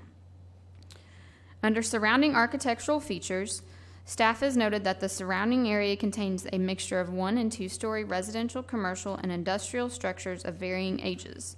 The applicants committed in Development Plan Condition 3 that the maximum building height for any new structure would be 30 feet. The Planning Commission should determine if the proposed building height is appropriate for this location, given its proximity to the existing residential structures in Whispering Hills. Under Building Materials Review, the majority of the structures in the immediate area are comprised of brick or stone. There are a couple of structures that also utilize vinyl. The applicants are proposing that facades visible from Russellville Rd be constructed with at least 50% brick, stone masonry, or cementitious material, architectural metal panels utilizing concealed fasteners, glass, or other modern masonry material. The use of plain face block shall be prohibited. There is no limit on the amount of metal or split face block that can be utilized for any facade as the balance of that 50% commitment that they made in the development plan condition. Under building orientation, the applicants did commit that the front facade of the proposed structure shall face Russellville Rd. And under signage, staff has noted that many of the properties in the nearby area incorporate signage that is much shorter and smaller in square footage than the 24-foot height and 150 square foot maximums that are proposed by the applicant. Several of the properties in the immediate vicinity have also incorporated a monument-style sign, either externally lit or non-illuminated, for their development. Examples of these signs include the entrance sign to Whispering Hills, Life Skills, Hope Bridge, and Larry's Auto Sales. The applicants did not address the type of sign to be installed on the property, whether it be a pole sign or monument-style sign, or lighting for the freestanding signage that's proposed on the property. On page 4, we've outlined the development plan conditions that were submitted by the applicant. I have covered a few of those, but I'll touch on the first 5 there. Number 1, all utility improvements shall be located underground. Number 2, commercial signage on the property shall be limited to a maximum of 1 sign, which shall not exceed 24 feet in height, with a total sign face area of 150 square feet per sign face. Any wall signage would meet the requirements of the zoning ordinance. Number 3, the proposed structure along with any accessory structures shall not exceed 3,500 square feet, and the maximum building height shall be 30 feet. Number 4, no portion of the property shall be used for adult entertainment or any sale, rental, or display of pornography or adult books, bingo parlor, pawn shop, tattoo parlor, bar, lounge, packaged liquor sales, or any sale of alcoholic beverages by the drink except in a restaurant. And number 5, hours of operation for any non-residential use on the property shall be between the hours of 6 a.m. and 10 p.m. Under the Focus 2030 category review, staff evaluated 12 items from the comprehensive plan. LU 1.1.3 addresses compatibility. The Planning Commission should determine if the proposal is compatible with the area. LU 2 looks at quality of development. The Planning Commission should determine if the proposal is a high-quality development that includes design standards tailored to preserve the character of the area. LU 252 and HN 1.2 look at infill development. The Planning Commission should determine if the proposed infill development is compatible with the surrounding area. And HN 1 and HN 1.3 look at character of the area and pattern of development. The Planning Commission should determine if the proposal is a compatible infill development that will maintain or improve existing character and pattern of development within the area, and if it will strengthen nearby neighborhoods. And then there's also a variance request that's been made in conjunction with the zone change application. And this is relating to the rear yard setback. You'll note the location of the proposed building. The distance from the rear property line is proposed at 10 feet. The zoning ordinance requires that a rear yard setback for a commercial zone adjacent to a single-family residential use be 40 feet. So they have requested a variance of 30 feet to allow the proposed building to be 10 feet from the rear property line. And this is referenced in section 468C1 of the zoning ordinance. In the middle portion of page 5, staff has listed the variance findings for your reference. And to address the findings necessary to grant a variance, the applicant supplied the narrative that's at the bottom of page 5, which states that the applicant is requesting one variance.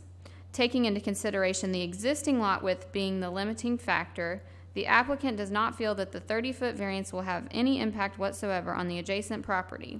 The applicant does not feel that approval of this variance would result in a hardship to any of the adjacent properties or surrounding areas, nor would it alter the character of the general vicinity or create a hazard to the public.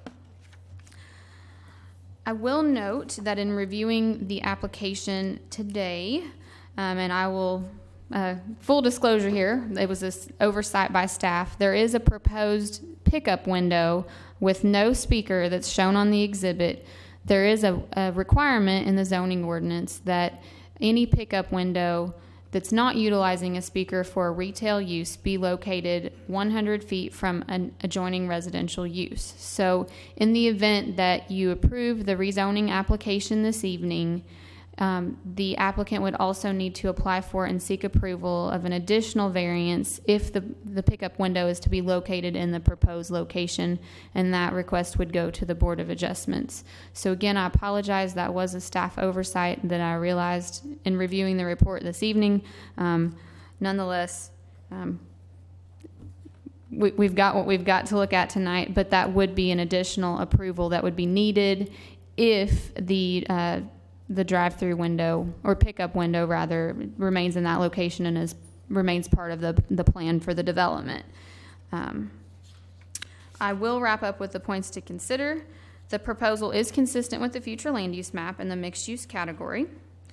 The proposed development complies with the majority of the site characteristics review criteria, with the exceptions noted for the proposed variance that's requested for the rear yard setback.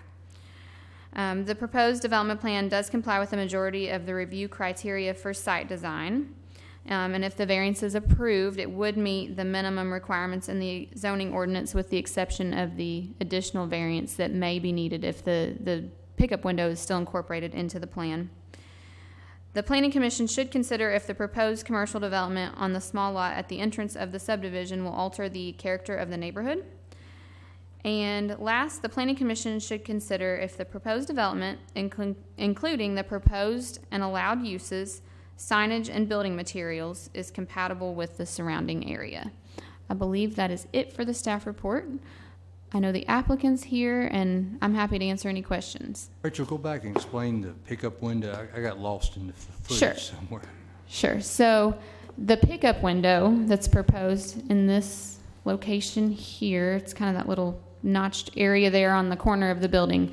The zoning ordinance requires that for retail use with a pickup window, if it doesn't utilize a speaker, which this would just be a pickup window only, at least as was communicated by the applicant, the zoning ordinance would require that that pickup window be set back 100 feet from the nearest residential property. As shown on this exhibit, it's only around 20, it's probably a little bit more than 20, but around 20 feet from that rear property line. So if the commission approves the application this evening, the applicant, before they could install any type of pickup window on the property, would have to apply for and seek approval for an additional variance to relieve them of that setback requirement, because it's within that 100-foot setback that's required. 100 feet from the residence or 100 feet from the property line? From the property line. Okay. And is that variance being considered here tonight as well? It is not, and that's why I said full disclosure, that was a staff oversight, and I realized it when I was reviewing the report for this evening that there was a pickup window, and that's not one of the variances that was listed on the application, and we did not advertise that when we made public notification, and so that's why it would require further approval at a later date if the rezoning application is approved. Two more questions, if I may. Do we have any elevations submitted with this proposal? We do not. And is it appropriate to ask questions about the variance as well at this time? Mm-hmm. It appears that the variance is on is there a residence on that lot that's closest to where the variance is being applied for? There is. You'll see from the aerial view that this property is vacant, but then just to the north, there is a residential structure located on the property to the north on Whispering Hills Boulevard. Can you point to that, please? It's right here. Okay. And so I may not be oriented properly, but it appears that the variance they're requesting sorry. is It's along this rear property line. it's along that rear property line. I Yes. The proposed structure would be 10 feet from this property line. Okay. The zoning ordinance would typically require a 40-foot setback for property zone general business adjacent to a single-family use. Okay. Thanks for that clarification. You're welcome. Are they proposing a fence to go between there? That would be a good question for the applicant. They've noted that there are some plantings proposed here along the rear property line. The minimum landscape buffer between an incompatible use such as a single family and commercial use would be 10 feet. They have met that buffer requirement.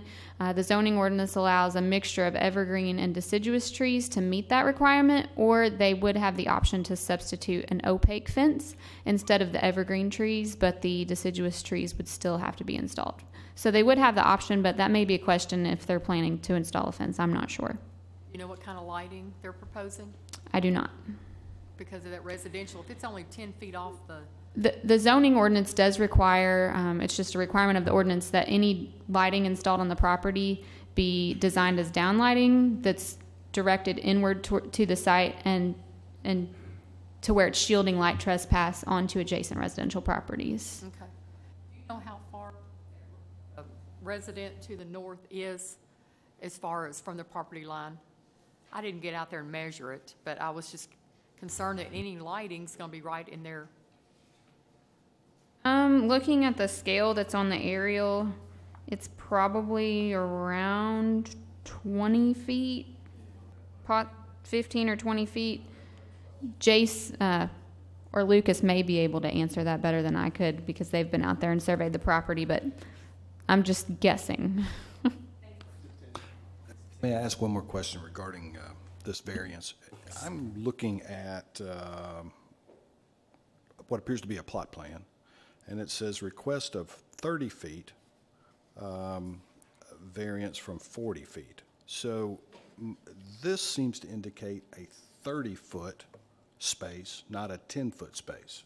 They are requesting relief, and that is confusing how it's worded. So they're requesting relief of 30 feet within that 40-foot setback for the proposed setback to be 10. Okay, but the building on this plot plan appears to be placed 30 feet off of the property line. I think it should be 10. Let's see. And I know there's a lot going on there. But if you look right here between these two trees, kind of right where that variance request line is, you'll see that there's a 10-foot measurement called out between the back corner of the blue shaded building and the rear property line. Got it. It's really small. That's okay, and I appreciate that. So let me ask one additional question. What is the distance as we look at that property on the left, the distance from the left property line? That is shown at 3.5. That's this corner, this back corner here. Was that your question? Yes. So that would be from this property line Okay. right here. Understood. And they don't need a variance for that, correct? Correct. Okay.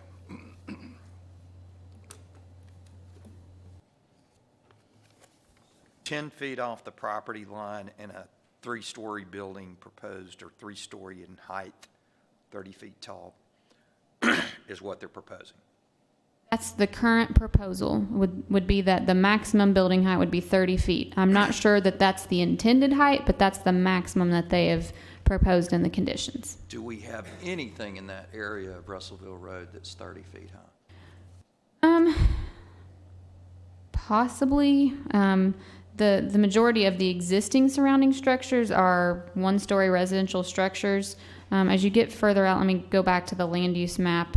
There are some 2-story structures that are kind of further out on the edges of Russellville Road that you'd see in this, I guess, view. But as far as 30 feet tall in the immediate area, I'm not aware of a building that's that tall.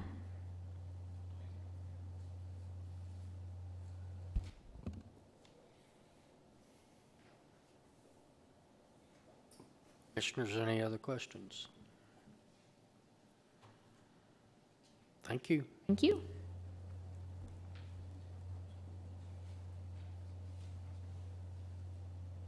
Is the applicant, yes.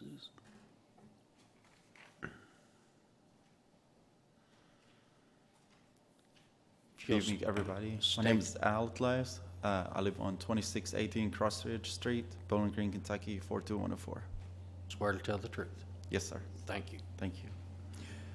So, thank you, everyone, for the comments you made. I'd like to address some of those points, or like all of them.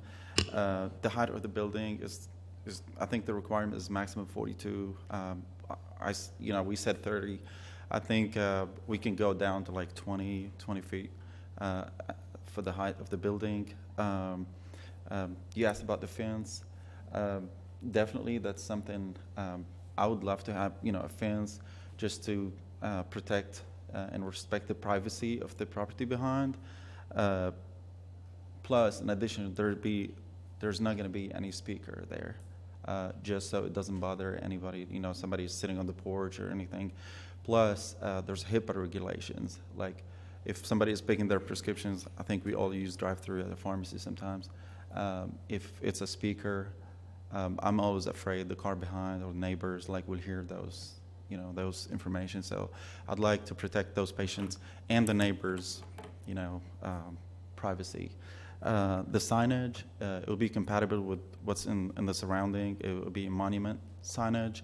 I was talking to Jace. I would like to not put it on the corner of Whispering Hills and Russellville Road, because I'd like to, I hate that I'm afraid it's actually going to block the view if somebody is leaving the neighborhood.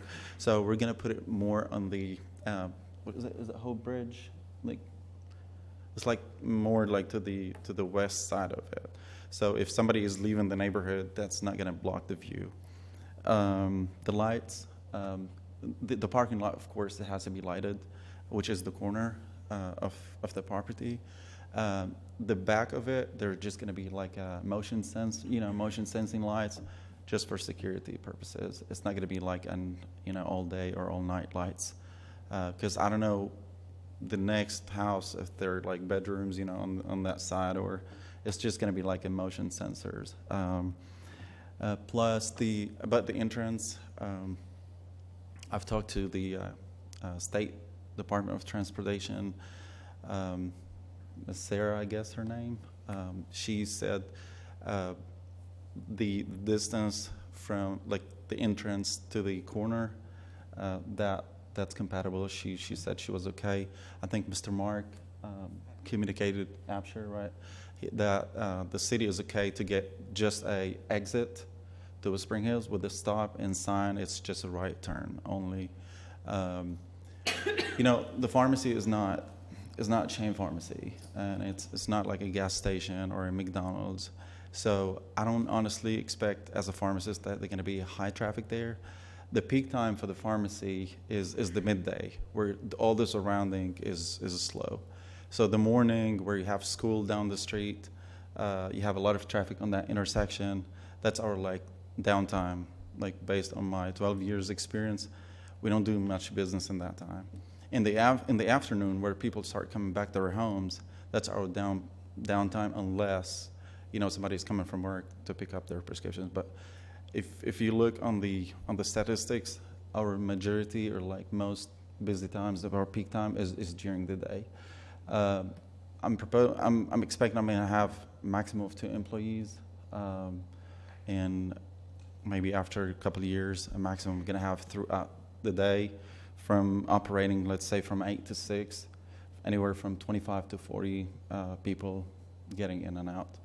So Hours of operation, is that really going to be 6 to 10? Be 8 to 6. Of course not. I can't work that long. Well, I know, I saw that But in your yes. binding elements. It's just we can, I think that's the standard, but my plan is to have hours of operation to be from 8 to 6. Most probably we'll close the weekends. That really depends on how the business goes and all that stuff. Yeah. I don't know if I answered all your questions. If anybody has any question, I'll be more than happy. I want to mention something. I went several times to the neighborhood, kind of went from door to door, trying to let the people know, because I live on Cross Ridge, and on the entrance we have 2 businesses. We have the PPG and we have the bank on the corner. Me living there for several years, I've never felt, especially with the tree line, with the wall, the fence, that kind of is just low brick. It had never interrupted with the flow in the neighborhood. At the same time, the bank, everything is, I feel it's compatible with the neighborhood. Anybody in the neighborhood can literally just walk and use it. I'm not putting like a fast food restaurant, not a gas station, none of the other stuff that they were listed. So, yeah, I would love to hear your comments, and if there's anything that I can help or answer, I'll be more than happy. Just agreed to a monument sign, Correct. a fence, Fence. back property line. Of course, we talked about no speaker, and a right turn, which was in the original proposal, right turn only coming out onto Whispering Hills. Correct, with the sign that says exit only. So I'm always afraid, like I have kids. Anything that I can do to protect the residents of the neighborhood and even my patients, leaving the property, I'll definitely do it, like a small sign that says exit. So, yes. Also agreed for your building height not to be higher than 20 feet. Sir.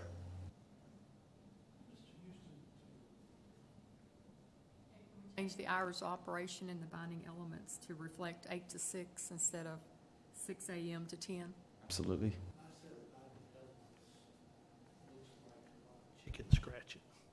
We've made about 4 or 5 changes, just rapid fire.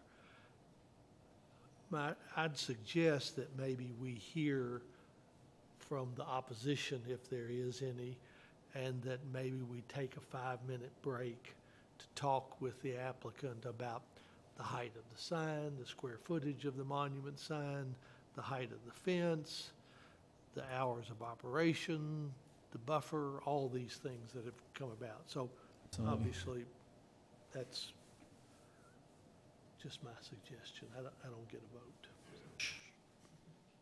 Okay, thank you. Thank you. Thanks, sir. Thanks.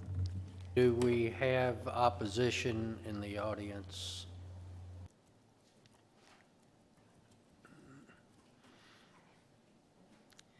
Yes, ma'am. I need your name and address. Boy Baker, 128 Whispering Hills. And you swear to tell the truth? Yes. Okay. As I say, we've lived there for 34 years, so we've seen lots of changes. And where this was stated that this won't make a drastic change, I feel like that's part of our neighborhood, and when you come into our neighborhood and then you put a business there, that's a drastic change. It's going to create more traffic. It sounds like a small amount, but I'm sure when you put a business in, you're hoping that it will grow. That's a very congested area for us as residents to even use that front of our own subdivision, even to turn out and turn right, is very dangerous. It's a very congested area, and now you're going to put a business right there on top of where it is so congested now and add more traffic and the more possibility of injuries. The other thing is, when we were originally there, our neighborhood wasn't open. It's open now. There's going to be a business there. It's going to draw people through our neighborhood. It's not going to just get customers from Russellville Road. Everything connecting back, they will cut through to come to this business. The safety of the residents, the children in the neighborhood, which is already a concern, this is going to make that situation even worse. So I just ask that you all do not change a residential lot to a business in our neighborhood. Thank you. Anyone else like to make a comment, or? Yes. Karen Henriksen, 489 Robin Hood Trail, Bowling Green. I swear. Tell the truth. Tell the truth. Thank you. I don't live in Whispering Hills. My parents have for 60 years. They live at 107 Whispering Hills, right across the street. And my chief concern is the traffic, as she said. The exit of Whispering Hills Boulevard onto Russellville Road is just a stone throw away from the intersection of Campbell Lane and Russellville Road. Unbelievable traffic. I have had an accident there myself years ago. We've got behind my parents' home on Veterans Boulevard is another big 600-unit apartment complex that's going in, which is going to increase the traffic density there. I can only imagine to put a business there at the opening of our subdivision is crazy. It's absolutely crazy. They will be exiting from that business onto Whispering Hills Boulevard, which is where we are trying to leave. We can't even leave the subdivision from the front of our subdivision. We have to travel through the subdivision and exit from an alternate route because it is so dangerous. Not only that, it's going to completely alter the character of that neighborhood. An old, established neighborhood that people have taken care of. The city is supposed to be taking care of that median, and my parents, elderly parents, mowed that. I helped and weeded the gardens and took care of that property. This is just going to completely change everything, and I can only imagine what the property owner that's bordering this business is going to experience. Forget about having barbecues at night with Klieg lights lighting up your entire backyard, stealing the night sky. It's just wrong. It's terrible. I hope I've fairly represented my parents' point of view. They couldn't be here tonight, but I hope you'll carefully consider this because Bowling Green is just busting at the seams. We are growing, but we've got to salvage our neighborhoods and keep them, particularly these older ones, I think. Thank you. Thank you. Anyone else?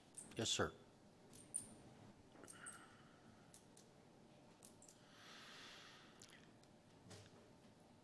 Your name and address? I'm James Williams. I live at 143 Meadowbrook Circle. I've been there since 1987.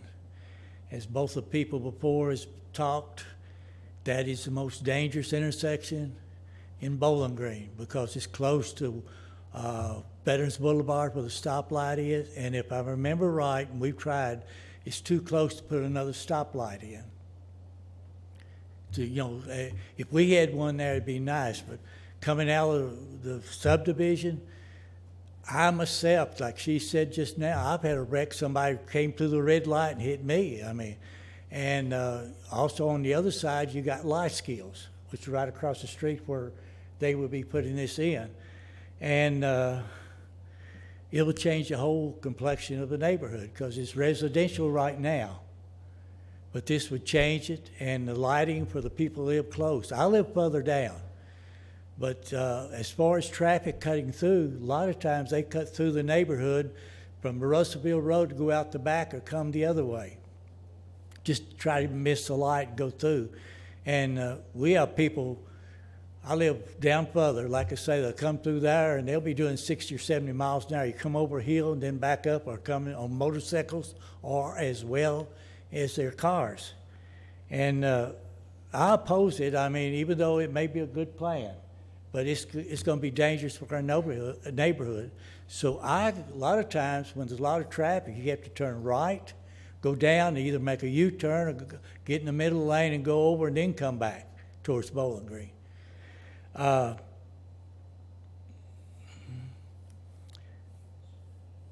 Now, there's the entrance coming out of on Whispering Hills. That's going to be close to the exit on the Russellville Road. We got a medium as you come down. You got Meadowbrook Circle coming down, Whispering Hills coming out. There, you got people now that will cross the medium.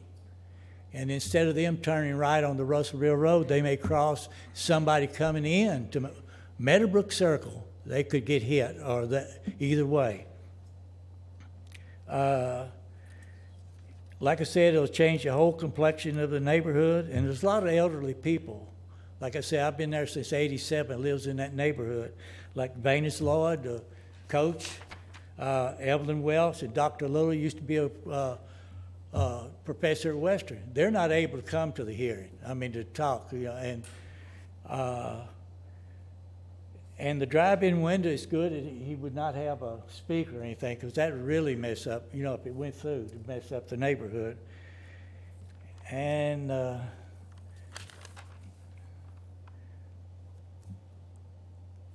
for, like you say, the signage, if it was being put close to the, where in front there, person coming, turning right wouldn't be, like as big as it was, wouldn't be able to see traffic. That would be a concern for me as well. That's why I'm. Yeah. It needs to be down, on because the far end, it's like a dead spot, which that should not alter your sight if you're leaving. yeah. And now the where you trying to get the what do you call it, the variance? Is that on the place where the car lot, the business is? It's on that side. On that side? Yeah, we're trying. Yeah. If you come to the microphone, please. Okay. Thank you for your concern. Yes, we worked on it with Rachel and Jace and everybody involved to push the building all the way to the corner. So again, for the traffic and visibility concerns, because that would be my concern as well. If you look, I don't know how to switch it. Yes. So even the building is kind of like, we cut the corner, so that gives all the visibility.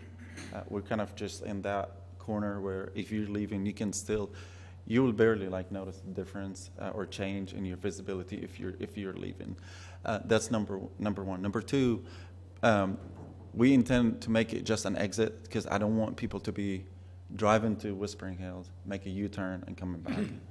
That's not going to happen. That's why it's going to be, plus the people leaving the neighborhood, they have the priority. So whoever is leaving the lot, the property, the pharmacy, they have to wait, to take that Whispering. So. Well, I understand that, but you know how people are all over the world. I mean, they're not going to stop for that. They want to get out in a hurry, even on the highways. Because I've lived all over the United States and China and Brazil. I know how it is in the other countries. Right. And here we're just as bad in certain areas. Sure.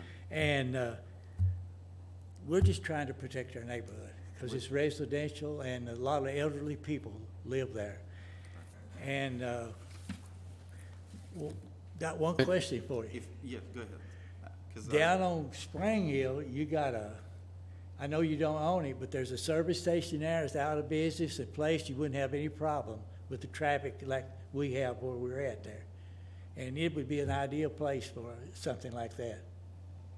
I mean, I'm just trying to. Right, which, one more thing, just if that helped kind of relieve the concern about the traffic, that this is something, I'm sure, I'll be glad to consider. I don't know what you call it, but it's like the one-way bump where people cannot really enter there. You know, if you're leaving and somebody like stop in front of you to turn, plus it would be a bump to slow the people leaving the property. So that makes, I want to make sure like anything that protects your safety and my safety, because I'm sure my wife and my kids will be coming sometime. I want to make sure, you know, they're safe as everybody there. Again, I didn't propose, you know, a lot of businessmen in the area like would go and put like a retail store or anything. This is going to be an owner operator. It's a pharmacy. I know a lot of parts of the HIPAA. I know a lot of people that actually live there. They're my own patients. I've served them for 5 or 6 years so far, just in Bowling Green, and having a pharmacy there, taking care of at least to start with the people in the surrounding. That's my main purpose. I've been working for corporates for a long time. After all those years, what I'm trying to do is really go back to that community and help at least the community that served and helped me a lot. Okay, I got one question. What Yes, kind of pharmacy is going to be, a COD or a regular pharmacy? It's been going around, it's going to be a COD pharmacy in the neighborhood. It's going to be, of course, like community pharmacy, you know, legal drugs, right? Yeah, I understand, I bet. But again, it's not going to be a chain pharmacy. It's not going to be a Okay. company. It's as I said, it's going to be an operator, owner, pharmacy. It's going to be me, basically. Just, yeah. Now, you're talking about putting a bump in there. We've tried that, it doesn't work. Not on the street. On my own property. On your own property? On my own property, so people has to stop. It's not like, Because like I said before, they came down through there, we can't get them, even a stop sign down on, further down the street, like a three-way. Because, I mean, it's dangerous, little kids out there on the street. Absolutely. And their parents maybe miss them for a minute, they could get killed. that was one of the things, because I don't want to be. I'm sorry. Yes. It'd probably be easier if we allow the opposition to go ahead and finish, and then you can respond all at once. You're doing fine. I want to thank you, but the only thing is, once you go to residential or go to business, within a few months, you can come back and change it to something else. Isn't that correct? Am I correct on that? And that's an art. Okay. Thanks, and I appreciate your time. Thanks, sir. You'll need to come back to the podium. Yes, ma'am. I would also like to speak. I'm going to go take a quick recess. Not seen anything what the building would even look like, because we've gone from 4 stories to 2 stories. So we don't know what that would even look like. And in a perfect world, if, you know, we could keep this contained and beautiful and everybody followed all the rules, how much signage now are you discussing that's going to be required to be put up in the front of our subdivision? And I think we're When going you- to talk about that in just a minute. Okay. And then the other thing where you were saying, like, where you live, that it doesn't affect you. Do you have a light at your subdivision to get out of? Where the businesses are? Yes. Okay, and we don't have that luxury. And can you tell me how far the businesses that don't affect your neighborhood are located to the homes? Absolutely. Are they as close as what you're proposing? You'll have to come back to. No, okay, that's, yeah, that's enough, because it is gonna greatly affect the homes there beside of it, and we don't even know what it looks like. Thank you.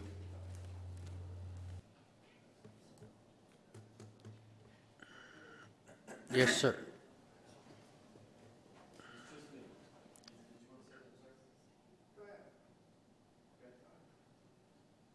I'm Wilson Wickerham, and I live at 104 Whispering Hills Boulevard, which is the adjacent property, and I swear to tell the truth. Thank you. I would personally like to say the drive-through window thing, I don't know if I have any ability to stop that or not, but that is my back window where my bedroom is, and that's less than 30 feet away. As somebody that mows the grass there, there's a 10-foot section there between the property line and the proposed site. If it's another 10 feet, I don't know. I don't see how you could possibly have a window there that close to a bedroom. It's a second bedroom at the front of the house. That would be a child's bedroom. I don't know if that factors in or not.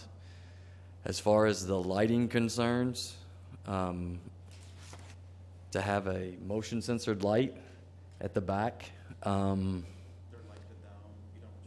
well, they're just going to be on your property, but they're still affecting. It's just above like the door. I understand. You're going to have an exit at the back of the building that I'm guessing is at that very corner there. Okay, so there's a bunch of evergreen trees in that there. You're going to have a little more lighting there because anybody could be hiding in those trees. And so I would think that you would want to remove that, which isn't on your property. It's actually on the Hope Bridge property. I don't know if you've spoken to I don't know if I'm right or wrong, but it seems to me that that's an issue as well, which would affect the lighting in the building and affect my residential area. As far as the culture of the neighborhood, I respect everybody that's spoken so far. I've only lived there a year, but they clearly have built their families in that neighborhood, and I really hope that that's considered, and the fact that this is a neighborhood that has kids, that has elderly people that are living there, and that we should take great concern in not destroying that they've lived there so long. Do you have any questions from me as the property owner right next to it, or does any of them? Direct your comments to the commission. Sorry. I feel like I've never spoken to anybody, and I don't know that anybody knocked on my door or not. I know that there's been 2 or 3 random knocks, but by the time I got there, there was nobody there. So I'm a little bit confused. Did you ever go by? Mr. Willing, Sorry. address Sorry. your questions to the commission. I'm not trying to negotiate, but I understand. Yes. Is there something that says you have to come and visit the adjacent owner and talk to him if you're going to have so many stipulations within your plan? There's no requirement. Okay. I guess I should take a seat then, unless you all have any questions of me. All right, thank you. Thank you. Yes, sir.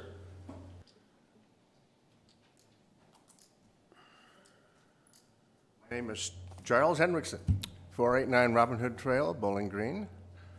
To tell you the truth. Thank you. My father-in-law lives at 107 Whispering Hills. He is ill and is not able to attend. That's why my wife and I are here. I found out one thing tonight I have a question about, and clarification would be in order. The setback from the property line adjacent to your house has been adjusted from, what, 30 or 40 feet to 10?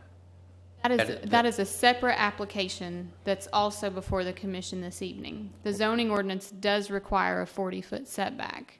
There's another application in conjunction with the zone change application. It's called a variance application, and they have requested a variance to allow the property to have that 10-foot setback on the rear that's shown on the exhibit. But that's not something that's just been adjusted without any consideration for public comment like you're making right now. So it looks like the up or down motion on this building is going to depend on that variance. So, it's going to be a very narrow building if we have to go back 30, 40 feet. correct. I guess the commission would, this evening, they would take action on the zone change that's requested, and if that's approved, depending on the outcome of that, then they would also have to make a separate motion regarding the distance of that building as it's currently proposed at 10 feet. So it'd be 2 decisions that the commission would make this evening. Have the residents been informed of the application for variance? Yes. There, our public notification requirements, we had to mail a letter to the adjoining property owners, and there's also an ad in the newspaper. And that's just required by state law. So we did make that notification as required. When do you think that might be acted on? This evening. variance application? Yes, that there's two applications this evening, one for a rezoning application, and then there's another one for a variance application. Up tonight? Yes. We don't need to say too much about traffic. Everybody knows. Everybody knows. After that big apartment complex went in, everyone's heart sank. The concern is, I don't know what the building's going to be constructed of. I'm looking at this, and you'll have to have a dumpster. It looks to me like it's going to be in the front of your building, which is a little unfortunate. But Russellville Road is kind of a disaster from one end to the other, especially on the west side. And somewhere, as an entrance to the city and the university, there's going to be a cleanup of that road, as there has been in other roads, which has been a great plus for the city. We want something here that'll be consistent with that cleanup, because that's going to happen. You know what I mean? Granted, I'm way ahead of the game here, but this is a residential area. The entrance into Russellville Road has been increasingly chaotic, and I am concerned about the variance idea. And cutting across corners like that, you don't see that very often. That's not a common thing. That's all I have to say. Thank you for your time. Thank you. Yes, ma'am.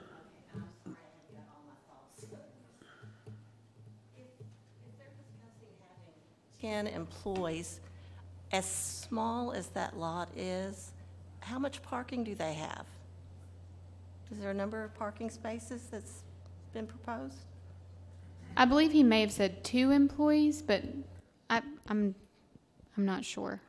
But there are 5 parking spaces as proposed. Okay, so there's only 3 for customers, possibly. Correct. Okay, and that would be sufficient for a business and keep parking off of our neighborhood streets. The zoning ordinance requires 1 space per 400 square feet of building area. And so the building that's proposed is, I thought it was on here. Do you all have the square footage of the building? Is it on here? Am I missing it? I apologize. I believe that the building is around 2,000.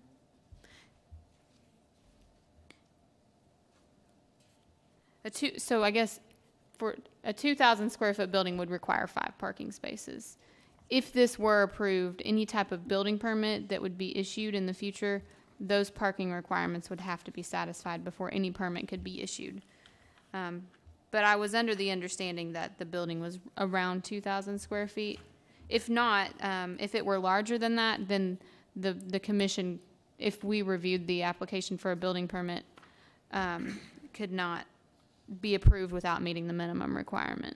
I think there's a commitment by the applicant in the conditions that it wouldn't exceed 3,500, but a building that large could not be accommodated with the number of parking spaces shown on the exhibit. But you all have already reduced it down. So the commitment that the applicant has made in the conditions does not match the building footprint that's on their exhibit. So they may need to clarify that. And the other thing is, even if everything was perfect, you all are still going to have to make so many exceptions besides changing it from residential to make this happen. And that seems unfair when there is so much property that's available, even in our same location. So to make it, change it is one thing, but then to keep making exceptions for, like the speaker and like the property line, it just seems like there's a lot more exceptions that have to be made to be able to use this one little spot. So thank you. Hopefully that's it. I think we'll take a recess. Yes, ma'am. Were there any other proposed uses for this property other than pharmacy? Like having to do with servicing automobiles, fueling, that kind of thing. question. Mm-hmm. Absolutely not. There are not going to be any kind of vehicle services, gas I stations. thought I had read that in one of the documents. The conditions as proposed when the application was originally submitted did not limit the use of the property to only a pharmacy. Okay. So there were certain uses that were originally prohibited that were in the report that you may have read or remember me reading during the report. Doing and those are prohibited. No, But- I know. But then there were some uses that staff noted in the report that did include vehicle service that, under the current application as it was originally proposed, were not prohibited. And so I believe that it's being stated now that it would only be a pharmacy, but that may be for you to clarify. So, when I made the application, I was in the process to purchase it. So what do you call it, like the co-applicant or like the previous owner, basically, he has the intention to do so. And I think I communicated that in the pre-application meeting. But now I'm this only owner of it. I'm not into car business. There's no absolutely, and I'm ready, like, even to put it, written, not any kind of like car services or like fixing or gas stations. Absolutely. Just Yes. checking, Thank because you. I had heard that. Yes. I think you had mentioned it and I had read it. so We'll, I just wanted we'll to try to verify. have more clarification after we take a break for a minute on those points right there. Thank you. I hope you all decline this proposed zoning change for the sake of everyone who lives out there. Respectfully. So we're going to try to address the height of the fence, the material of the fence, the volume and style, sign height, the square footage, the light trespassed, hours of operation, maximum building height, square footage of the building, and the use of the structure as a pharmacy. So give us.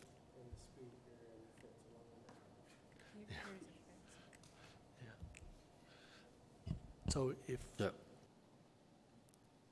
If we can take a break. Minute recess, we'll meet with the applicant.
podium, he'll ask you if you want. City County Planning Commission come to order.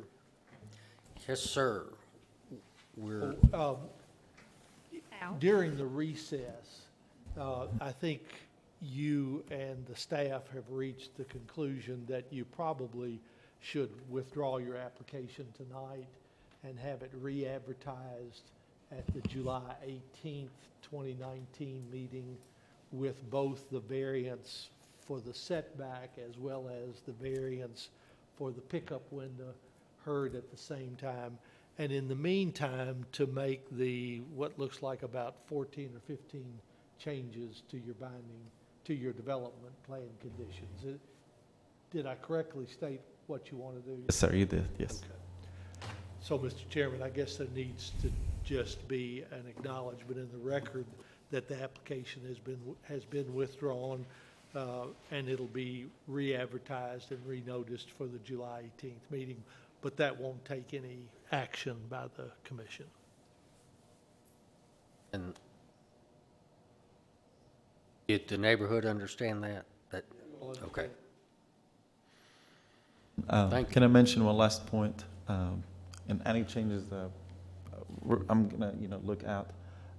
I do appreciate all the comments you made. I take it personal concerns, so I put myself in your shoes, and I'm hoping the next time I'll be able to get your support. Right? Thanks. Thank you. Thank you. Lucas, you might maybe have a neighborhood meeting,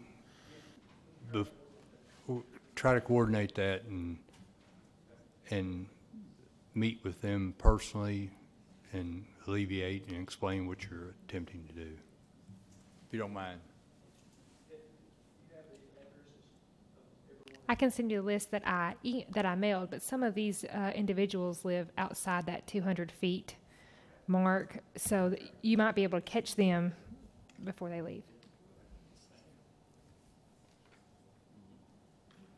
Do we have any new business?